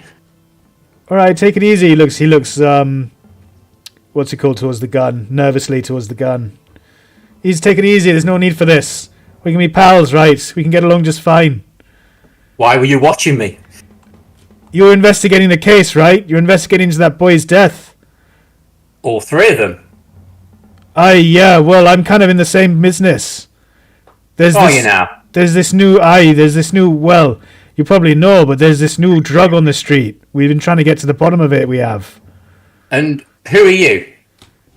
The name's Seamus. Seamus O'Shea. Right, and you're from where? Why are you investigating? Oh, it doesn't matter so much. Let's just say my boss and your boss have the same things in common, the same goals. Click. Click. Okay, come on now. There's no need for that. Come on now. Down, 4 to go. Isn't mushroom you out fun? Sterling's coming over by now because I'm like, we've not got the best relationship with the police. I'm like openly, getting your arms out. I'm like, maybe we should go somewhere else. Seamus looks at you and goes, get this crazy man away from me. He's got a live bullet in there. I'm like, he is crazy. I'm like, crazy? I put the gun to my own head and pull it once. Agent Lincoln, ask him to empty his pockets. Fine, empty his pockets. Go through his pockets. He's accusing you of being a pickpocket anyway. Yeah, he can't. What? He's handcuffed, isn't he? So he can't do anything. Yeah. So you can go through his pockets if you want. I'm going through his pockets. You don't find anything but a switch knife. Oh, no wallet, no IDs, nothing. No, nothing, no. So, who's your boss? Does it really matter? Do I have to say it? 3 chambers down. Your odds are getting pretty good that the next one's going to go bang. He sighs. Mr. O'Shea, I take out my reporter's notebook. Do you have any last words you'd like me to read for your obituary? That's poor kid. Guy Fontaine, Arkham Gazette. He's going to walk by himself back to the cafe because he's like, this is worse than my dynamite. Like, I'm not. So he says, look, I'm a problem solver for the Irish mob, all right?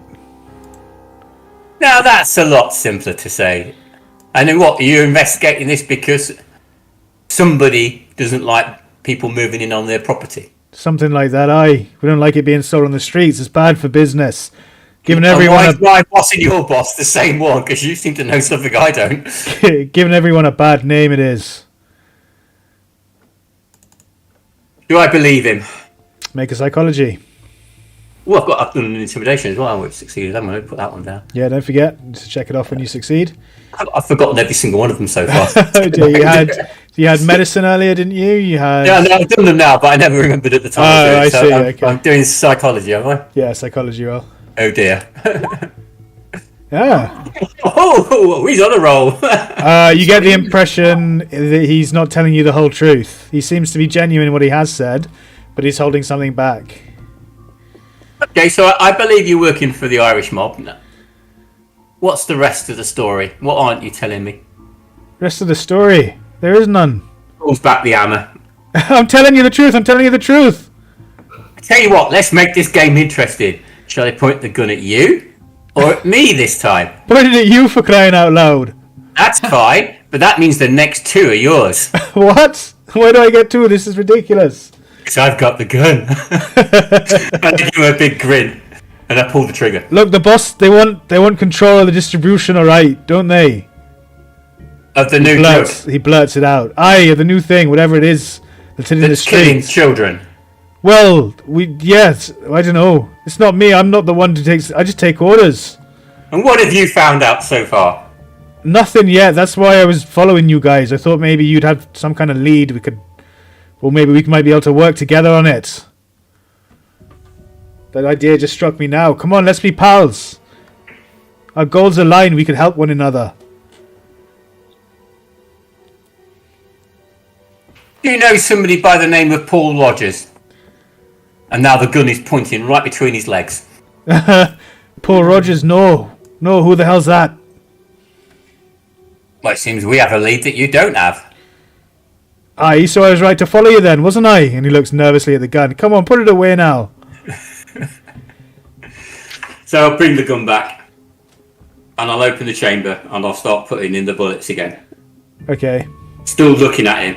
He's still looking nervously at you and the gun. I tell you what, son.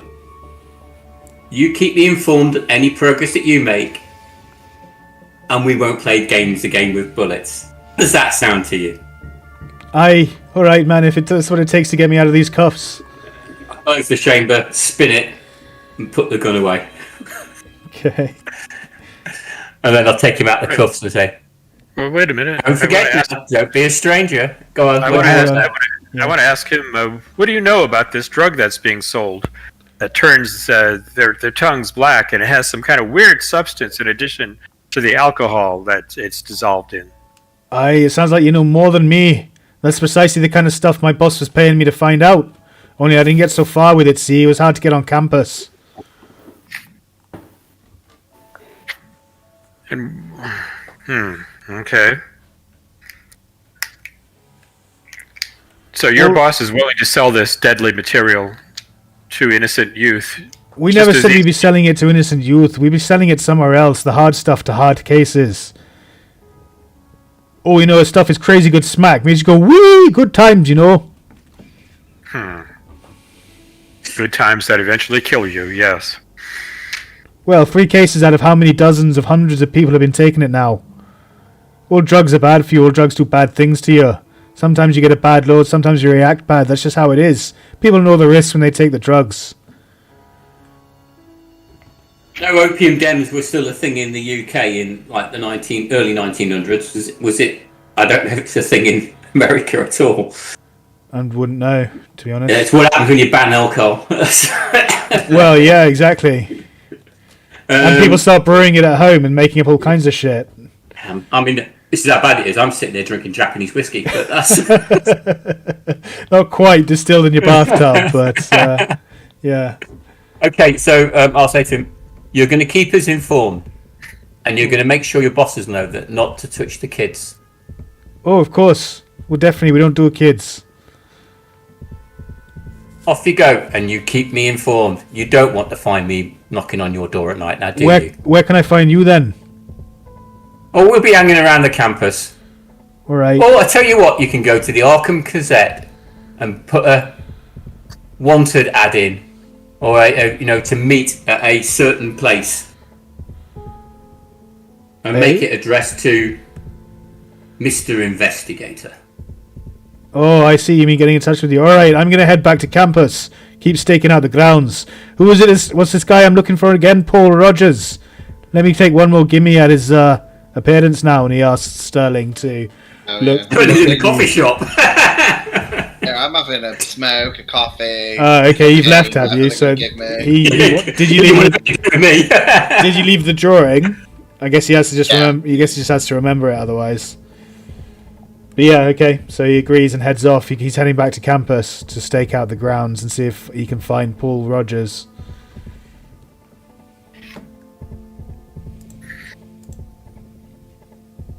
Well, I just grin at everybody and go, well, I think that went well for well. So it's about 3 in the afternoon at this point on a Saturday afternoon. What would you like to know? You were talking about visiting his colleagues, weren't you, or something, guys? Just before you. I was talking about my. Well, I'm only graduated like a year ago, and so I was thinking about looking up some students who were a year or two behind me who are still enrolled at Miskatonic University to see where we could likely find this Paul Rogers hanging out. Okay, make a no roll, I suppose, an education roll.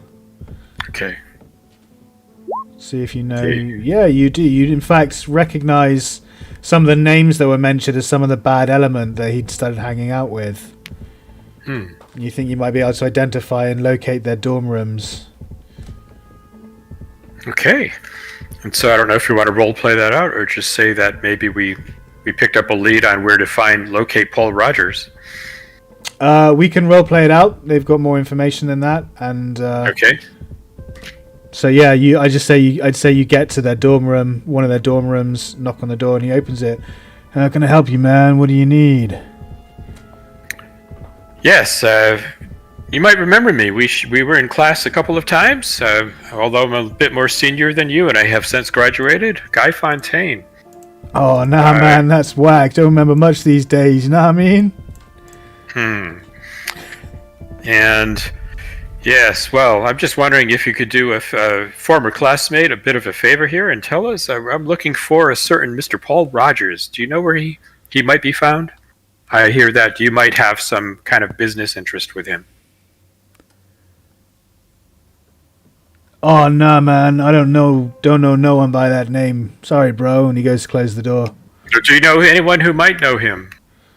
He seems to be selling a popular commodity that several students have been partaking in recently, some of them much to their detriment. I think you know what I'm talking about, don't you? Make a fast talk roll. Yeah. Okay. He opens. Come on, yeah. Stick out your tongue for me, son. I think you would know what I'm talking about. Is that a push roll, or you just? That's a push roll. Yeah. Okay. Yeah. Oh, okay. Very nice. He So he looks up and down the corridor, and he says, "Well, come on, man, don't give me a hard time about it now." We're not giving you a hard time. Let's come inside your room for a moment, and my friends here, we just want to know where to find Mr. Rogers. We have a similar interest in the commodity that he sells. He clams out. He says, "No, I don't know no one about Paul Rogers, man. I thought you wanted to know about the black. That's all." Oh, okay. That'll do. Yes. So he appears. Sorry, yeah. Well, what can you tell us? How do you obviously? So did he stick out his tongue, and does he have a black tongue? Yes, he does. Yeah, he showed you his tongue and his black. Yeah. Okay. So this substance that you've been partaking in that turns your tongue black, if you're not acquiring it from Paul Rogers, who are you acquiring it from? Do you just not know him by name? Let's maybe you could identify him by picture. Should we show him with the picture? Yeah, you can do who you with. Sorry, is everyone else with you? I think they have come with me. Yeah, Sterling. Can you show him? I'll be lurking in the background. I won't be up front. Mm-hmm. Yeah, I'll show him the picture. Is that the man, the former student that you purchased this black substance from? The black? He doesn't say anything. He just looks away. Agent Lincoln, I think you're going to have to do more of your gunplay. Agent Lincoln likes to play this game. Yeah, it's called. Have you ever heard of it? It's called Russian roulette. No, come on, man. You don't need to do that. Come on, man. Don't be like that. Last time we ended up. It took me 3 hours to clean the blood stains out of my car. Oh God.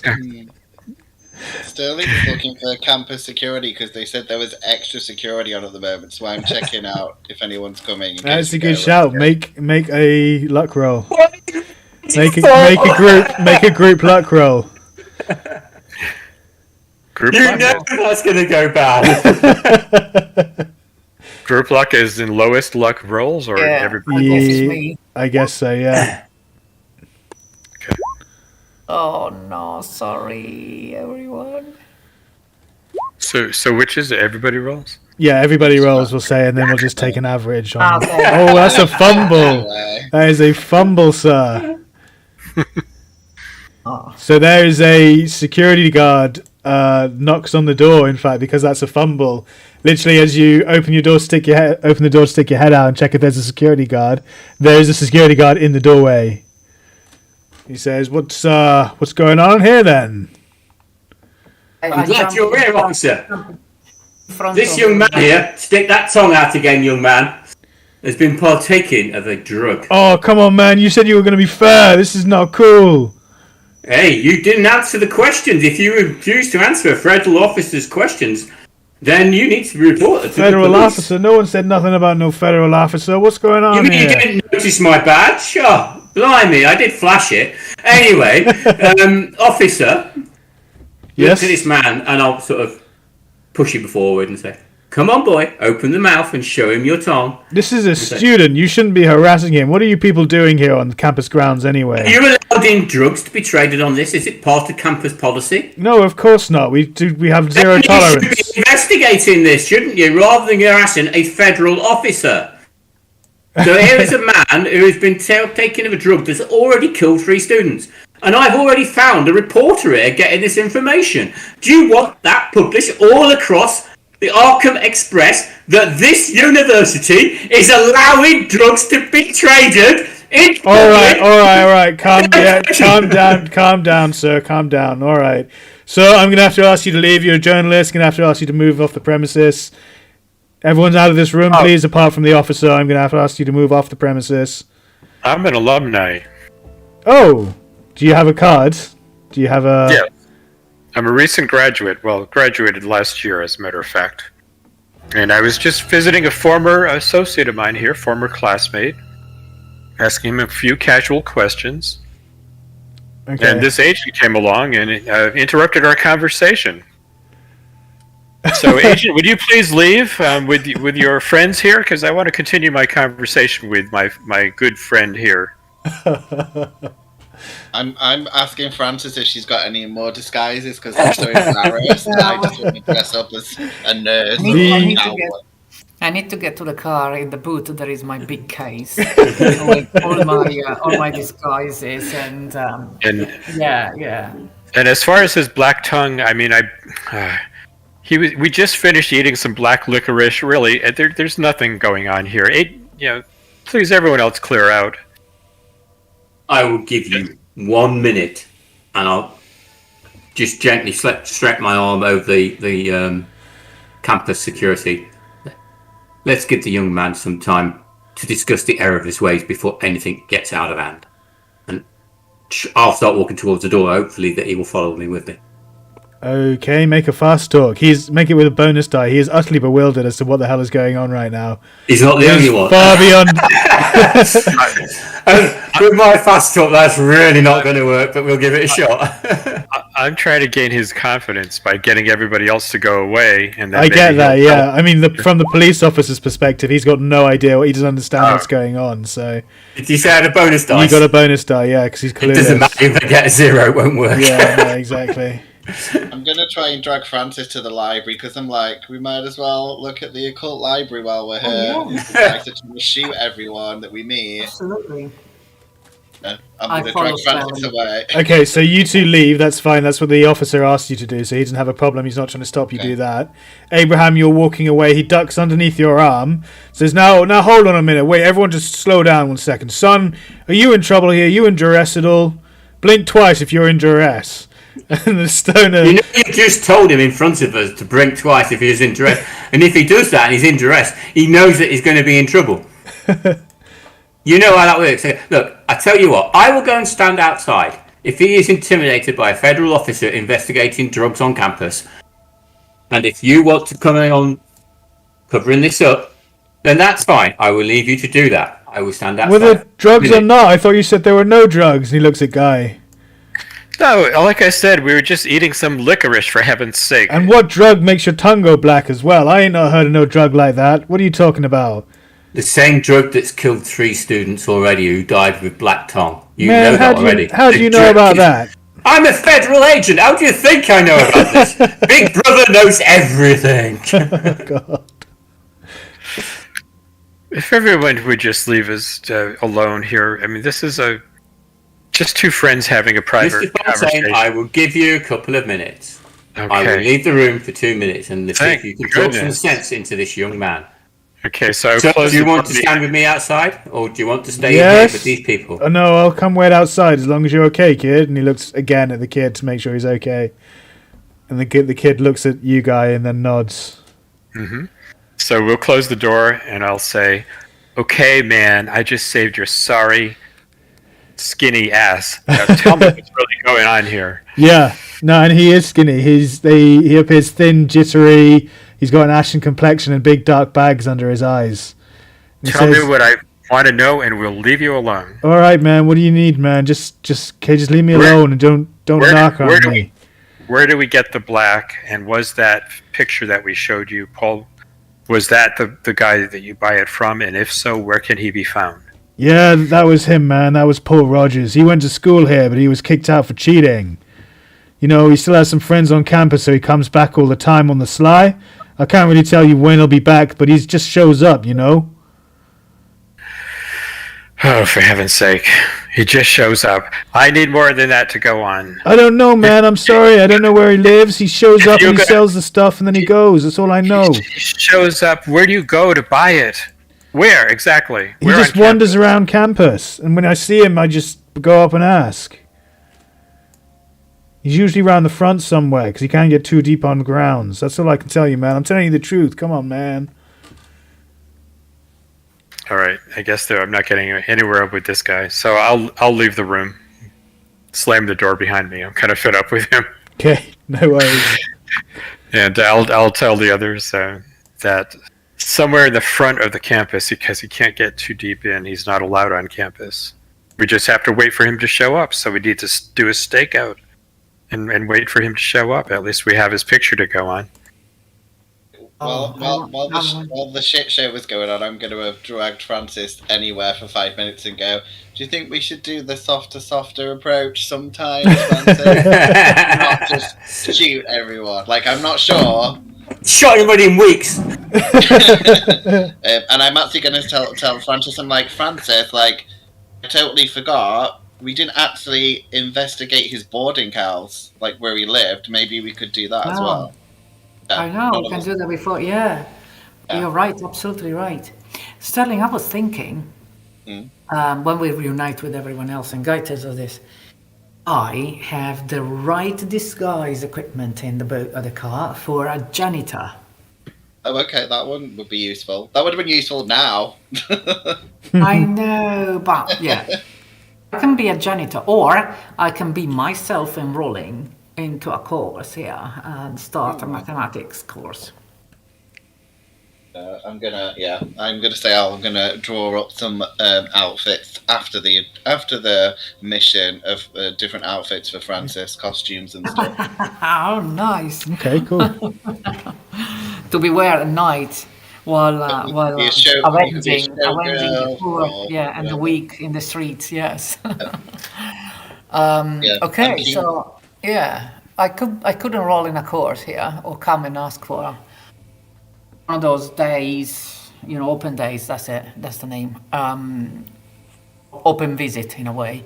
Yeah. Or I just dress up as a cleaner, janitor, or something. Yeah, I do the low level people because they can get everywhere, like waitresses and stuff. So yeah, you should get some of those things. Yeah. I'll be like, You're but we gonna need help to- me. You're gonna Yeah, help we me, need- Sterling, Jim, we need to tell the boys that we're gonna confiscate their guns because they've been really naughty, and we could suggest taking out the Nick Junior, that's what I'm calling him, is boarding house maybe, and see what Walter they can do. Resnick, yeah. Sterling, Well, gonna ask Sterling, just make a sketch of, because I'm sure we have seen some janitor or cleaners or whatever around, or anybody that I could disguise in if we decide to go that way. Okay. And so that these guys could work a bit better. And perhaps we should all go to the boarding house. Let's see. I presume the boys are probably caught up with us by now. Mm-hmm. Yeah, we're only a few minutes away. Oh, well, we were in the library. Yeah. Yeah, we were gonna. I was saying just because it was away, and plus I wouldn't mind seeing the Miskatonic University Library, so that would be nice just to see. Absolutely. Okay, sure, no problem. You can stop by that, although it is closed because it's a Saturday. It'll be closed, wouldn't it? Especially if it's getting about like. That has never stopped me, has it? By now it's like 6 o'clock in the evening or something. So. So if she come back tonight in here and perhaps, well, I can try now, but look, just look out around any guards or anything. Do you want me to go in? I want to try to go in. I'll have to come back when it's open, I guess. Yeah, but let's ask the boys like what they. Where's the fun? I know, but we haven't got anything to search for yet. Like if we had some mystical knowledge, we could. But we don't need anything yet. Oh, you don't know. I'm definitely gonna come back here. Definitely. You had a we will both fantastic come back, idea. yeah. We will have to come back here. Okay, so Abraham and I meet up with Frances and Sterling. We're like, and what happened with? What gun? I didn't pull a gun anywhere. You're giving me a bad reputation. Well, I tried a ruse to played good cop, bad cop with Agent Lincoln, and this kid didn't have any useful information to reveal to us other than Paul Rogers can be found somewhere on the edges, the front-facing part of the university, because he's not allowed on campus, and we just have to kind of do a stakeout and wait for him to show up. Maybe on a Saturday night would be a good time to find him. Yeah. Me and Francis were just talking. We didn't actually go to the boarding house where he lives, so maybe we could stake out here for a bit and then go to the boarding house or morning or something. Okay, so what are you doing to stake out exactly? Are you dressing up as students? Are you sitting in the car? Are you hiding behind a bush? Are you go gadgeting it from the ceiling? What's going on? Is there an open air cafe or anything like that, or out the front of it where you can observe the front of the buildings? I'm sure there'll be other buildings overlooking it and shops and things like that nearby. Probably a cafe or something. Yeah, why not? So I'm looking for something like that where I can sit and just kind of look like I'm chilled out. Sit and observe. Okay. Yeah. Sterling's like, I think, the youngest. I don't know how the young Guy is, but Sterling's like 20s. He could probably kind of look like a student. He might try and hang out with some students outside if you can find any, and ask about partying and stuff. Okay. I instead will go in stealthily. What do you mean by that? You're going to use stealth? Yes, I'm gonna go from shadow to shadow to try to observe this last guy that they interrogated with the gun. To see when he comes out where he goes, so to find where the gathering point could be. So you're loitering in the shadows, observing. So make a stealth roll for me, please. That's the idea. Oh, okay. Hang on. Yes. You are Batman. Oh, I'm dressed like Batman now. And Guy, what are you up to? He'll pretend to do some window shopping in the various shops along the main street at the edge of the campus. Okay, is this the next day, sorry, or is this Saturday night? 'Cause it's about 6 o'clock Saturday night where we were just at. No, it's a Saturday night. We think it might be a good time for deals to go down. Right. Okay, no worries. So yeah, all right. So yeah, you're all set up, maintain the stakeout. It's a quiet night. You don't see anyone apart from normal students going around and about their business. No one is gathering in any point and any place, going in a special hidden corner. Not tonight, no. Seems to be quiet. Oh. Just people going out, going to restaurants, talking, chatting excitedly about parties and things, and just living ordinary student lives as far as you can tell.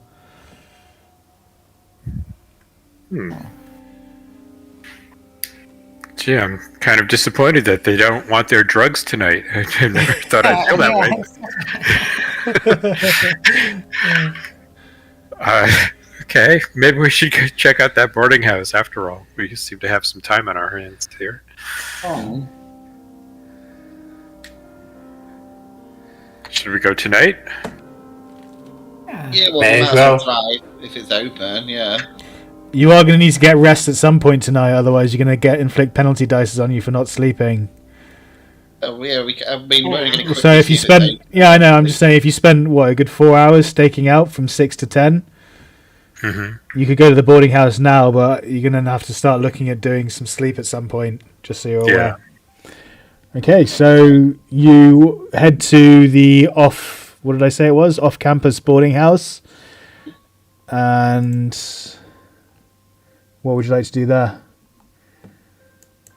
I think the boys are going to get some guns out and possibly threaten an old lady. You are such a bad person saying things like that. Perhaps we can start just questioning first.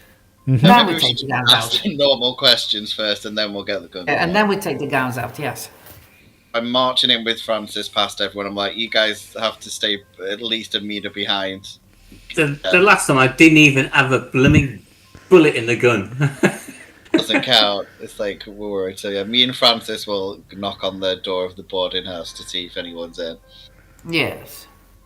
You're going to knock on what, sorry? The boarding house. That's what. Yeah, you said that's what. Yeah. Yeah, the landlord will come out and say, "Can I help you?" Let Francis take the lead. Francis, go on, charm him. Yeah, I'm still dressed as Rita Skeeter's, by the way. Okay. So yeah, with my long feathery pen, said, "Good evening, sir. We are here to, in hope that you can help us to clarify the events that are around the death of the young Walter Resnick." Oh yeah, it's terrible, isn't it? Yes, it was absolutely terrible. Did the other two students, Mary and Franklin, also lived here? Did they also live here? Two students? What? I don't know who you're talking about. Mary and who? Franklin. Franklin? I've never heard of them. Oh, okay. So, but Walter was here. Walter? Yeah, Walter. He had a room here. Yes. So, I know. Yeah. It's just his father asked us if we could just make sure all his things had been transferred back to his house. He's quite upset and he didn't want to be bothered, so we said we'd come and just get the rest of his things if we could just see his room. Oh, that's very kind of you. Very generous. Yes, of course. Come on, follow me upstairs. And he opens the door and lets you inside. Leads you in. And takes you up to the room, which is kind of bare at this point. And you understand we've cleaned up everything, taken everything out, We had to start getting it ready for the next person, now that they've taken the body away. Is there anything that we could perhaps spot has been not taken away, or a stain, or something that could give us a clue of Blue statue or tentacles? Yeah. No, there's nothing there. It's just a clean, empty boarding house room now. Okay. Where did he put all the rubbish? You can make a psychology roll if you want about the landlord. Both of us, or just? Yeah, both of you, either of you. Okay.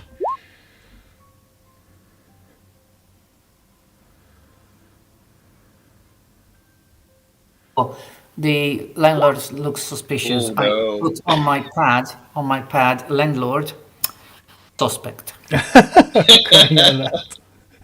Would either of you like to push it, or would you like to spend luck at all? Yeah, I'll push it. I'm going to push it. I'm going to just... Someone's going to cry a bit again and just say that... Yeah, and I don't know. Kind of like... see if the guy will like hug him or something so he can check him out more. So he's going to pretend to be upset. Okay, push the roll, please. Check Make him another out one. more.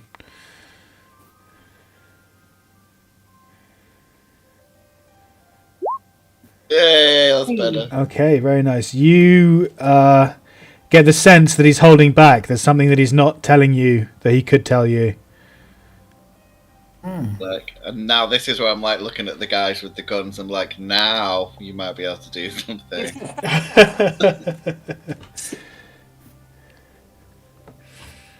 Whisper to Francis like he's lying or he's covering something up. We need to figure out to put some force on it. It's not so much lying. Yeah, you get the impression that he's just not telling you everything. That he doesn't feel compelled to share everything that he knows. Can I try and charm him by saying like the town relies on the university for like a lot of business, right? And heard of this possible awful drug thing that's going around. Oh, a drug thing, really? Yeah, and I mean, obviously, that's why my friend was saying about with the other people living there, because, God, you wouldn't want to be caught running a drug den or something, so we wanted to make sure that, you know, you were totally clean and that no one would be coming to bother you. Oh, so, thank you, dear. I appreciate that. Yeah, make a charm roll. okay. Is it a man or a woman? I can't remember what you said. Man. He's a bloke. Yeah. Okay. Yay, Okay, hard success. Don't forget to take that off as well. He says, well, I didn't want to say anything. You know, I try not to speak ill of the dead. But that Resnick boy, Walter wasn't his name? He was having constant nightmares and he would scream loudly when he was the only one in his room. Did you hear anything that he screamed out? No, I couldn't hear it through the walls, but it just sounded like he was terrified. Did he have any visits? Somebody visiting him? Wasn't sleeping in this boarding house? I think he had a little ginger friend, yeah. He came around a couple of times. Does he look like this? Then against the now ragged Oh, that's him, yeah. That was him, definitely, yeah. And do you know when this guy, when did he last visit? What's next? I could check the boarding lodge. The that'd be guest book, even. The last time he visited was about 6 days ago, yeah. Okay. Is that about the time he died? Or was it 4 days ago he died? He was... Yeah, he was missing for 4 days and then found dead, but he was dead for 2 of the days before he was found. So he went missing about 4 or 5 days ago, yeah. Died about 4 or 5 days ago. So he came here on a Friday night. But he went missing for 2 days, and then they found him in there dead after 4 days. So that would tie with that. He went missing for 4 days, and then when they found him, he'd been dead for 2 days. Oh, okay. So basically, oh right, okay. This Walter died on Friday night. No, because it's Saturday night at the moment, so It's it would have been 4 days ago that he went Days, missing. yeah, what I'm thinking is 6 days before would have been the previous. No, Friday. you don't add them together. It's 4. It was 4 days that he went missing and 2 days that he was dead for, so he would have died on Thursday. Sort of Thursday morning, I think. And this guy visited him on Monday, something like that. Monday. Okay. So did this ginger friend of his visit regularly on Mondays? Can we expect him to show up this coming Monday? Yeah, that may be possible, actually. Yeah, let me just check. Yeah, he came every Monday. That's crazy. For the last few weeks, yeah. Well then. Why is it you're looking for him, if you don't mind me asking, out of curiosity? I don't answer that, and I just go like, did he visit anyone else in this boarding room? Who, the little ginger boy? No. Yeah. No, if you're looking for him, you might want to try City Hall. They have records and things there, don't they? Oh, okay. Thank you very much for your help. No worries. If there's anything else I can do, let me know. If you don't mind, I'd quite like to get to bed now. It's getting quite late. Well, just that you may expect to see us here on Monday to meet that young man. Oh, well, he might not be coming. I mean, if you think about it, we all know that he's not here anymore. His friend's not here, so why would he come if he's He may or may not know. He may or may not know. Right? That's true. He might not know. I hope someone's told him, that poor boy. Well, that's the thing, that we will inform him. I think he needs to know. That's why we'll be meeting him here on Monday. All right, no worries. Was there a particular time of day when he used to arrive? Just sometime in the afternoon. It does vary on his last visits, but usually in the afternoon, yes. Okay, so we'll be in the vicinity on Monday afternoon. All just right. so you know what to expect. Okay, he doesn't seem to care too much. Well, And that way. afterwards, yeah, I will tell the others, but if he knows that Walter is dead, he will not come then.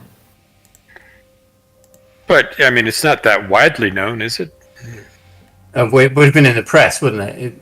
Announcement of his death and whatever.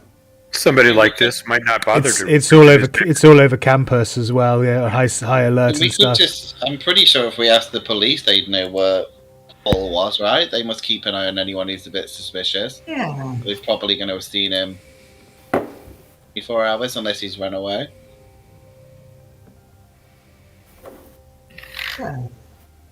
Yeah, I suggest we get some sleep, and I will be nice and ask Frances if she wants me to share her room because of what happened last time, where some crazy mental absolutely, patient yes. jumped through her bedroom window.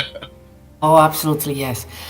Sterling, I couldn't even hope for you asking me that, so I really thank you from the bottom of my heart.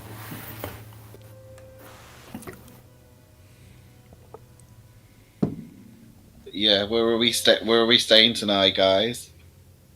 You are still in Arkham, so you could make it back to your own residences, I suppose. Yeah, that's what I meant, but I'd go with Frances anyway after the dog. Yeah, you come to my place. Yeah. I do have a fantastic guest room and very comfortable sofa bed. Should we stick together in case any weird night things happen? If this guy's having bad nightmares, we've had problems with these before. Oh, that's the point. Yeah, of course. Yes, sure. Oh, I have a very, very big bed, double king size, whatever you call it, bed. You are. Then I look embarrassed a bit. Then I realize what I said, right? I have to go home and feed Philippe and change the litter box, so I should meet you somewhere tomorrow. Yeah, I'll pick you up in the morning. Okay. As they both leave, that I'm going to be like, grab Frances's list that has suspects and put them both on it, because I'm like, I don't think he even has a let's cat. do that. I think that's a ruse. Yeah, let's do that. Quickly changing the subject. We're still red like a pepper, thinking, you know. And yeah. So let's do the list. Of course. Okay, so the evening passes for all of you uneventfully. You get a quiet night's rest and get everything done that you were doing together, all the little projects and things that you were doing, the lists. And it's now Sunday morning. Abraham picks you up, Guy. Very long, by the way. And you head to Frances's shop. My list is very, very long now. Okay. I've got every single friend, every single teacher, the tutor, the landlord, And they're all Everyone in suspects, are Arkham- they? Everyone in Arkham's a suspect. Everyone in the Arkham. mother, the mother, the father, petrol station men, and the Paul Rogers, obviously. Okay. But Paul Rogers is the only one that I actually haven't put on the list because he would have lost his business. I mean, should we even consider this a murder any longer? I mean, it's death by some kind of the drug, right? And so whoever is selling this stuff is essentially the murderer, and that would be Paul Rogers. Nobody murdered Walter. He died by ingesting this dangerous substance. Correct? Between all of us and our occult knowledge, or would we know anything about, like, I don't know, occult poisons, like licking toads and stuff? Is there like be able to like? That's what I was thinking at the beginning. You can make a Cthulhu mythos roll on it, and if you get this, it means that you know what Cthulhu mythos you're dealing with, but Okay. you haven't. I Can I don't think assist occult. him? It wouldn't be an occult thing. Say again, sorry. Yeah, I didn't know if it was just. Yeah, I think we tried before, didn't we? Yeah, Can I assist him, as I know a bit of mythos? Yeah, you can give him a bonus die since you've both read the tome of the Revelations of Glaaki. You can discuss what you learned from it, and if there's any kind of reference to anything like this in the pages. So make a Cthulhu roll with a bonus die. So you need a 0. No, Oh, I don't know what's going on. 286s. So you don't know, unfortunately. No idea. Anyone else like to try Cthulhu Mythos to identify? Haven't even got any. Sure. Yeah. Just a straight roll for you, Guy. Unfortunately, not. No. Can I assist Guy as well, perhaps?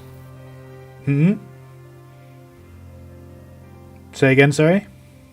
Can I not assist Guy as well? Oh no, you only get 1 assist. You Okay. you could assist Sterling because you both read the book, so you're able to discuss it with each other and bounce ideas off each other and stuff.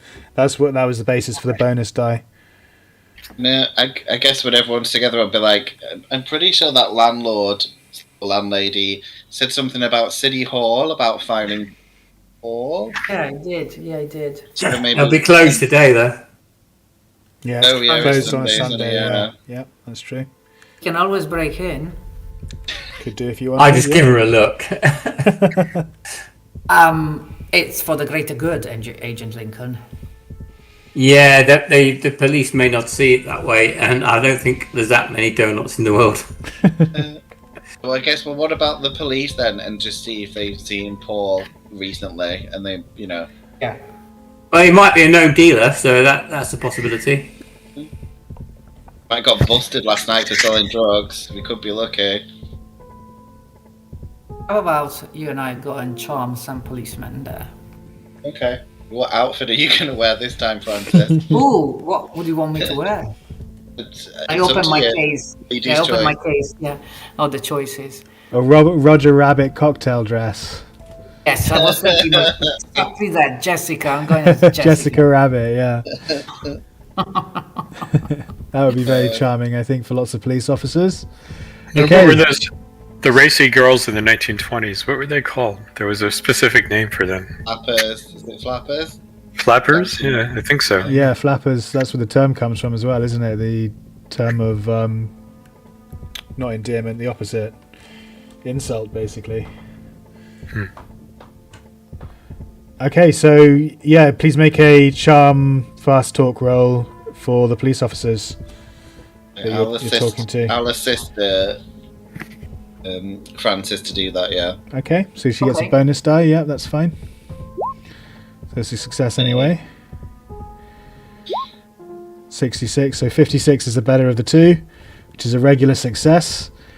You're chatting and flirting with a police officer, and he agrees to look up this Paul Rogers for you, but he can't find anything. He's never been arrested. It means that he's never been arrested. He has no driver's license registered, and the college has no records of his residence after he left school. Neither does the police station. I wonder if it is a false name. Sterling, would you please show him your picture? Like, here you go, the picture again. Well, I know what he looks like, I think, but I'm just saying he doesn't have a record at all, so we don't know where he lives. No, but did you see him last night? Just on your patrols or anything? Did anyone? No, I haven't seen that kid for a while. Not since Monday, I think. It was the last time he was recorded being on campus. Another dead body, then. Okay. You could try checking out the campus. He might be there today. Okay, yeah. And he goes back to work. Just carries on typing. I'm going up. Yeah, I'm going to Sterling. We are running out of options here. I have no other ideas what to do. I think that the idea, as they don't know me, because I've been in as Rita, perhaps go in as and just be on the inside. Yeah, like as a student or as faculty? As a student, yeah, as a student. You could go in as a student. They haven't paid attention to the both of us because we didn't interact with this guard guy. But I know some of the students. Yeah, you're the one I think who's had least interaction. So yeah, you might be best to. But wait, I have a fantastic idea. Let me just go and get my case, and I open all these little drawers. Yeah, blonde mustache, brown mustache, dark mustache. I'm gonna change Sterling into Clark Gable. Cool, do it. I kind of wanted to. Can we make Guy like some make it hot, like some like it hard? Like, can we dress him up as a sexy lady? Don't think that movie's out yet, though. But, you know. You would definitely get some interesting looks if you started drag dressing, and in the 1920s, Arkham. Yeah, I just change him into somebody that is not recognizable. Okay, yeah, I'm up for it. That's fine. Okay, please and then do. I change me, as well. Please do a disguise check to see how well you do it. He rolls disguise, or I roll disguise for him. Who was doing the disguise? Who was making it? I am this. I am. Doing Yes, it. so you're the one share doing around it. because of my artistic skills? Like, would that help her a bit? I could say that you made a better disguise than you had before because you were able to draw and fashion it from hand beforehand. Yeah, Okay. so I'll give you a bonus die. Sure. Okay. You get a success anyway, and roll a bonus. Yeah, so just a success. So you look much younger than you are, and you look like you fit in on campus as a student now. You got like a ponytail and glasses and paint covered overalls. I'll try to do the same for me. I thought it was you. Sorry. Oh, I think so. This is Sterling. Oh, you were doing Sterling, were you? Okay. So Sterling doesn't need it. Sterling's young enough to be a student, right? So he doesn't need a disguise kit. You need a disguise because you're much older, so you're trying to fit in and look like a student, right? So that's why you need the disguise. You do know it's not polite to talk about a lady's age, don't you? I'm an impartial moderator. I am the wind. Who you calling much older? So that was me. Okay. So yeah, so that's you. So you got a 42 out of 60, which is a success. So you look like a student now, and you both look like art students. Can I tick this time? Yes, you can. Yeah. Oh no, because you used a bonus. You had a bonus die, but you didn't use the bonus die to get the success. So yes, you didn't need it. So you didn't need it. So yes, you do get that as a tick. Yeah. Okay. Right. Okay. And we're gonna go and see Guy and Agent Lincoln just to show them. Yeah. So a couple of student. Well, you recognise Sterling, but he's with a girl you barely recognise, a student, another female student. Yes. Yes. You can make spot hiddens actually to see if you identify her or not. Okay. No, they both spot you. Apparently the ponytail glasses and paint-covered overalls aren't enough to change your characteristics so much. We can't used to looking at every woman and thinking, is that Francis? Okay, so what is Guy and Abraham doing whilst you guys are getting ready? Well, whilst this is happening, because you're about to go stake out the university, if I'm not mistaken, aren't you? Yeah, I think you said that there was places where you can eat and drink there. Yeah? I'm just going to hang out in one of those and hang out in a cafe, read a book. Knock a couple of dollars off your... I know, because you got daily spending, don't you? So that's fine, yeah. Okay, no problem. So if there are any blind spots that Agent Lincoln isn't covering, I'll try to cover them. Okay. In other words, he can't see everything, right? So I'll try to make up for what he's not seeing. Yeah, of course. So you go kind of the opposite end of the street to him and kind of cover the corners that he can't see around and stuff like that. Yeah. And you stake out, and your stakeout is in fact rewarded after a few hours. By about 1 o'clock in the afternoon, you see Paul Rogers strolling along outside the campus. One by one, sunken-eyed, decrepit-looking students approach him, and you can see them shaking hands, and they kind of go off to near behind a bush and somewhere a bit more discreet. And then some kind of exchange takes place, and then they move on and leave him. Okay.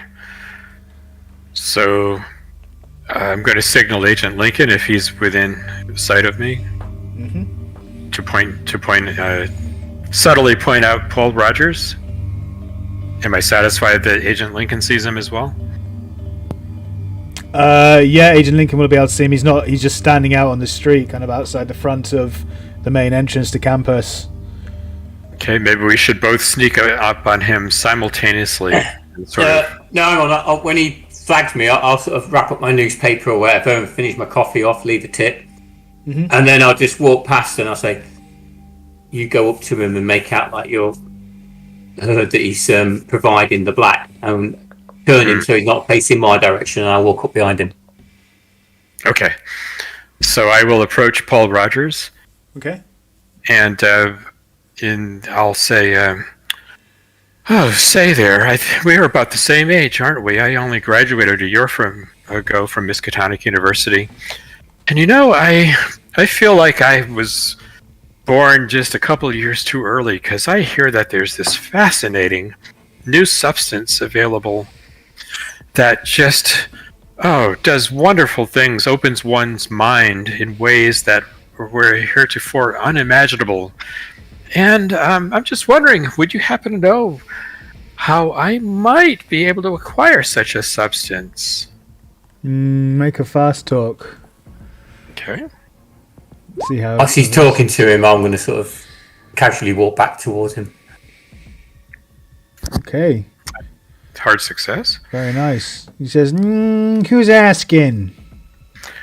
Well, that would be me. I am Guy Fontaine. In fact, we may have been in some classes together. So, I think you may have heard that I've just published an article recently that's been well received, dealing with the paranormal, and I just would love to open my mind to more of the paranormal. And I think some of the substances that you might have access to could help me do that. What do you say? How much will I owe you? Yeah, I can fix you up. I know what you're saying. That'll set you back $20. Now, $20, I think you're taking advantage of me, sir, because I'm no longer a student. I'm sure that... You're damn right, and I don't know you either, so I'm saying it's $20 or you don't get the black. Okay, I will be checking with some of your student clients to see if you charge them similar prices, but and I would expect a discount hereon. But for this introductory offer, I will pay you the $20. All right, where's the green then? He looks for you putting. Well, I never carry more than $10 on me. For for security reasons, in case I'm ever robbed. I go into a lot of seedy places, so here's 10 as a down payment. He snatches the 10 and says, all right, now beat it. Come back when you got the other 10. And how may I find you? I'll be here for another hour or so. But I was really hoping to experience this afternoon. I have an article that's due tomorrow, and I really need some wonderful mind-altering substance to help me complete my article. Make a persuade roll. Okay. Since you're trying to ask him for a discount as well.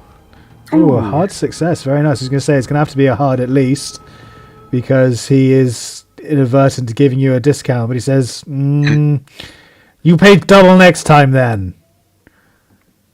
This is an introductory offer. I don't know what kind of students can afford your prices, but they know the premiums. It goes up each time I come around. They're wise to it. Oh, whatever you say. Just give me the black. I need the black. I need this. No, that's more like it. You're talking my language. And he slaps a bottle in your hand. All right. And I managed to walk up behind him by this time. Okay, yeah. You would have done, yeah. And I'll slap an hand on his back and say, hello, Paul. You're busted. He sneers. Is who are you? Get off! And pulls his shoulder off away from your hand. Tries to pull his shoulder away. I'll grip it, and I'm going to try and twist his arm down and bring him to the ground. Ah! What? Get off! You're hurting me! Security! Get him off me! Federal agents! I'm going to try to muffle his mouth. Put my hands over his mouth. Okay, this is going to be a maneuver, fighting maneuver. So please make a brawl, and he's going to attempt to dodge to avoid being what's it called by you? Muffled by you. Okay. Does my pulling him down to the ground and sort of yanking his arm up his back count as a brawl as well? Yeah, that's a good point. Actually, yeah. So we'll do that first because that's the first action you're doing. So he's going to try and dodge out of the way. So yeah, you failed with a brawl. He got an extreme success. So he darts out of the way before you can even grab his shoulder. He pulls his shoulder free from you and darts backward. He goes, "What is this?" But I get a bonus die because I'm the second one too. That is correct. If you're still carrying on with your attempt to gag and muffle him, you do get a bonus die on your brawls. So that's a success.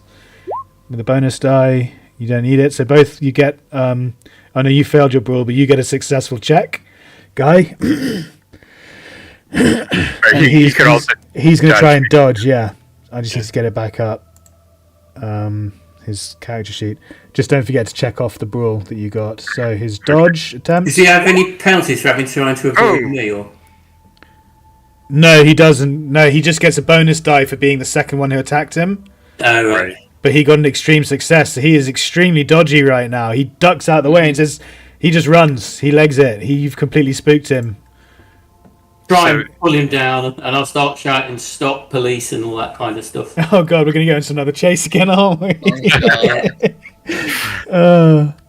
Yeah, I think it has to be another chase. I'll start him only one thing ahead, one location ahead, because he's got a bit of a head start on you. Mm-hmm. But yeah, we're going to have to go back to that chase street. Okay.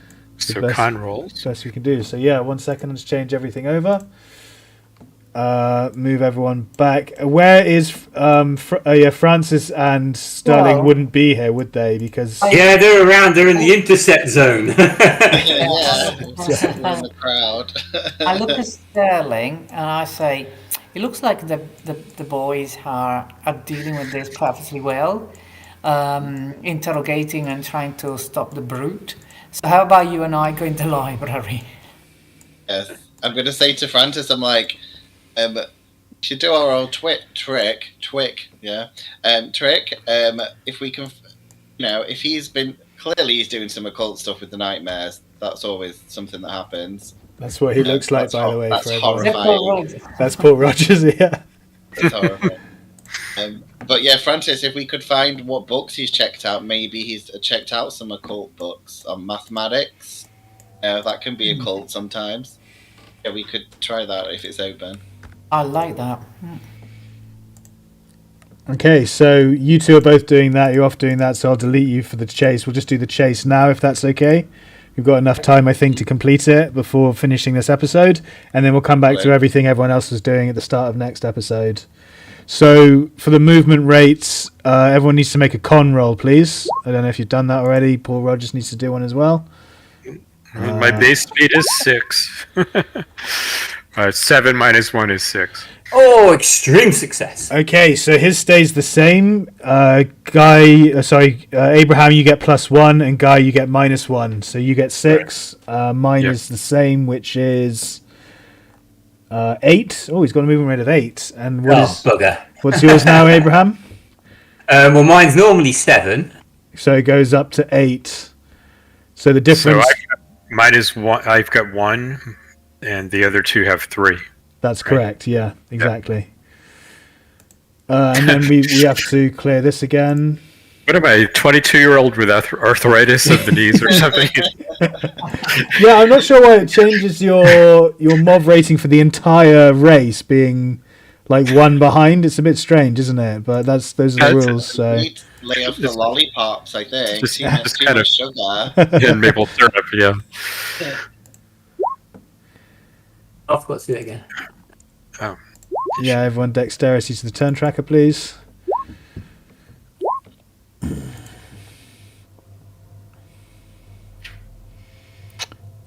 Descending. So Abraham, you get to go first. You've got 3 movement points. Right, so I'm up next to him. So that's 1 movement point. And I can use a point to make some action. To do an action to try and rugby tackle him or trip him or push him or do whatever you want to do. If I was to whack him across the shins with my walking stick. Yep, so you're trying to trip him, I guess. Yeah, and to slow him down and that as well. Yeah, that would be a fighting maneuver, so you do a brawl attack against his attempt to dodge. I'll do it with that. This isn't the blackjack, that's just it is a brawl attack with that. You got an extreme success though, so he needs an extreme or better to beat you. He only gets a hard success and he fails, so you manage to knock him. You do well, normally it would be 16 damage. No, it would be 8 damage. Yeah, I'm just trying to sort of incapacitate his legs. I'm not trying to kill him. Hang on, it's saying rolling one. So that's because I've clicked it with a blackjack. Yeah, okay. I was just making sure that. Yeah, okay, cool. It's still a brawl. Yeah. Anyway, the point is you do trip him and he loses a D3. So roll D3. Loses a D3 of movement points. 1. He loses 1 movement point, so he's only got 2 for next round, which it is his turn next. So he's going to get up. He's going to run too. Guy, your turn. Here I come, old guy here. Just wait. One space. Okay, Abraham, you have 3 movement points. Okay, I'm going to try to grapple him and bring him to the ground. Oh, sorry, actually, just thinking about it, when we were back here, you still had an extra movement point, didn't you? Yeah. I took a movement point away from you, my mistake, so... you tripped him with your second movement point. You have 1 more movement point, which is an action point. You can action to do something. Oh, well, I'll try and grapple him. I want to cuff him. Okay, yeah, so he's on the floor. That gives you a bonus die. It's a fighting maneuver with a bonus die. He's already... no, I think you just get 1, and he's going to try and dodge. So it's just, you get a bonus die and he gets, which is a regular success. And I need to open his chart again. He's going to try and dodge. He needs a regular success or higher. He does manage to squirm out of your hands, unfortunately. So he does do what he said. He squirms out of your hands, stands up and runs forward 2 locations. And then Guy, you move up like you said. Thank you. Sorry about that. And then Abraham, now it's your turn again with 3 more movement points. So I'm going to try and pull him down again. Okay, so another fighting maneuver against his dodge attempt. He needs a regular success or higher. He fails. You managed to trip him again, so please roll a D3.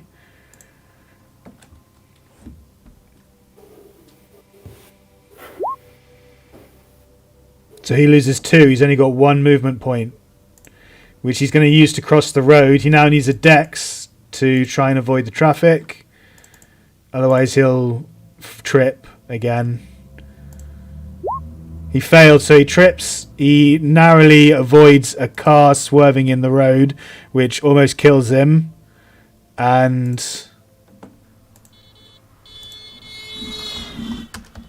he loses a D3, so he loses 2.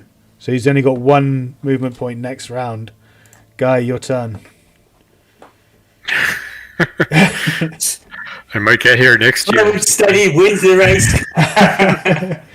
Abraham, you have 3 movement points, but you need to get across the road now. Okay, I can use a point, can't I, to do it carefully and get you a bonus die on it, yeah. So that's 2 points if you use the bonus die on your dex roll. Yeah. Well, hard success anyway. Feel free to use the bonus to see if you get a crit at 0. No, okay. Hard success Okay, anyway. And I'm just going to try to... on my last move, I was trying to cuff him. So, yeah. Is he cuffed? No, because he squirmed out of your grip, didn't he? You failed the roll, and he succeeded the dodge. So you can try and cuff... one before. Did he had a dodge failure when I did the last one? I thought he tied you with a success. Or... Yeah, that was the one before. That was the turn before. If you look on this one, because I got 2 attacks on the first go. You tripped him and then tried to cuff him, but he succeeded the dodge.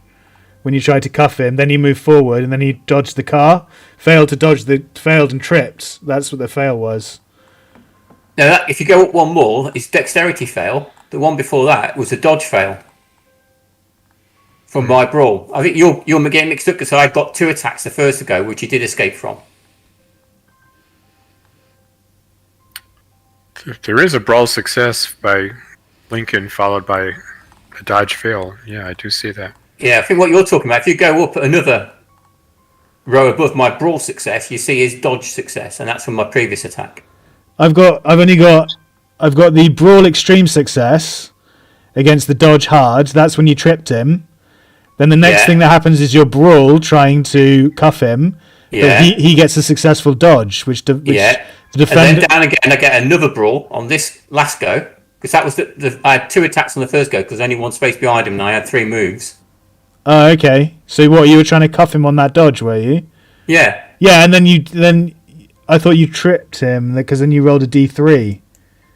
No, that was above. That was the first time. Okay, so then in that one you wanted to cuff him, did you? I must have got confused. Okay, so in that case you have succeeded in cuffing him. All right. So did he get? I mean, I don't know. Could he get up whilst he was still cuffed and run? I guess so. Yeah, he would have. I don't know. Well, you cuffed his hands, right? So he would have got up and run off. So he managed to stand up after the. Oh, would he actually? I don't know.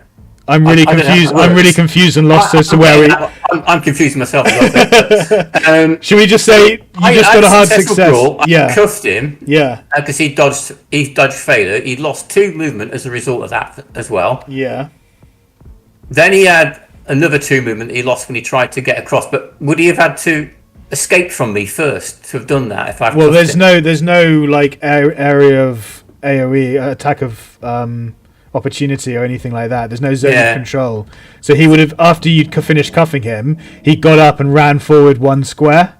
But I don't actually stop him from getting away then. Tie up his legs, sit on his chest, succeed in put him in a headlock, that kind of thing. You haven't actually done that yet. You said you wanted to handcuff him, so you handcuffed him and he got up and ran off. But you have got across the road with that success. You used a bonus dice, so now you've got one more action which you can do. You want to do it like pin him, rugby tackle him. Yeah, I want to bring him down to keep him down this time. Okay, yeah, so you're rugby tackling him. Make a brawl attack, and he's going to try a dodge. Oh! Unfortunately, that is a fumble. So yeah, you go flying. Please roll a d3, and you hit the curb, and you do a d3 of damage to yourself.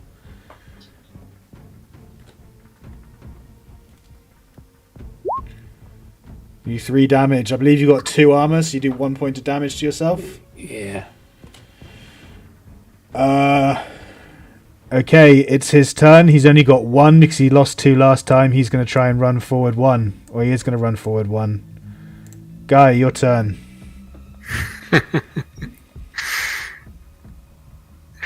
Okay, done. Yeah, thanks. Abraham, you have 3 movement points.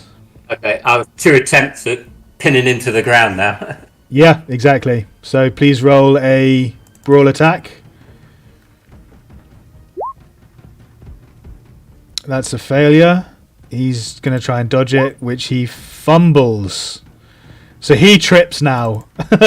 So it's just a complete clusterfuck in the street. Everyone stopped to watch you two. You're just chasing this kid down the street. He's like jumping all over the place, left and right. You're tripping and falling over. Guy is just lagging somewhere in the background, completely out of breath. And he tries to dodge and trips over you, which means your next attack against him, brawling attack, will have a bonus die because he's now on the floor. Okay, so... So make a brawl with a bonus attack. I'm assuming you're trying to... There we go. That's much more like it. So you get an extreme success. He's going to roll a dodge. He needs to get an extreme success in order to dodge out of your way. Is there any pen to the fact he's hurt himself? And he failed. So he's now gasping for breath, sat underneath, lying on the floor, and you're sat on top of him, effectively pinning him to the ground. Congratulations, you have caught him right in front of the storefront crowd again. So for the second time this weekend, you've managed to apprehend and stop him just as he ran through the crowd. So good job. And with that... sorry, yeah. I've come huffing and puffing up and say, wow, we did good, didn't we, Agent Lincoln? Just look at him and just go, yeah, thanks for your help, Guy. I think you managed to distract him well enough for me to catch him. I had your back the whole time. Okay, thank you very much. With that, it's 10 o'clock, so we're going to call things there for now, guys. Going to be picking this up again next week, Tuesday, 7 o'clock. Hopefully we'll see you all there for that. If not, see you in some other content I produce. I try and make content at least once a week. So, Sal, wait till next time. Say goodbye, everyone. Bye. Bye.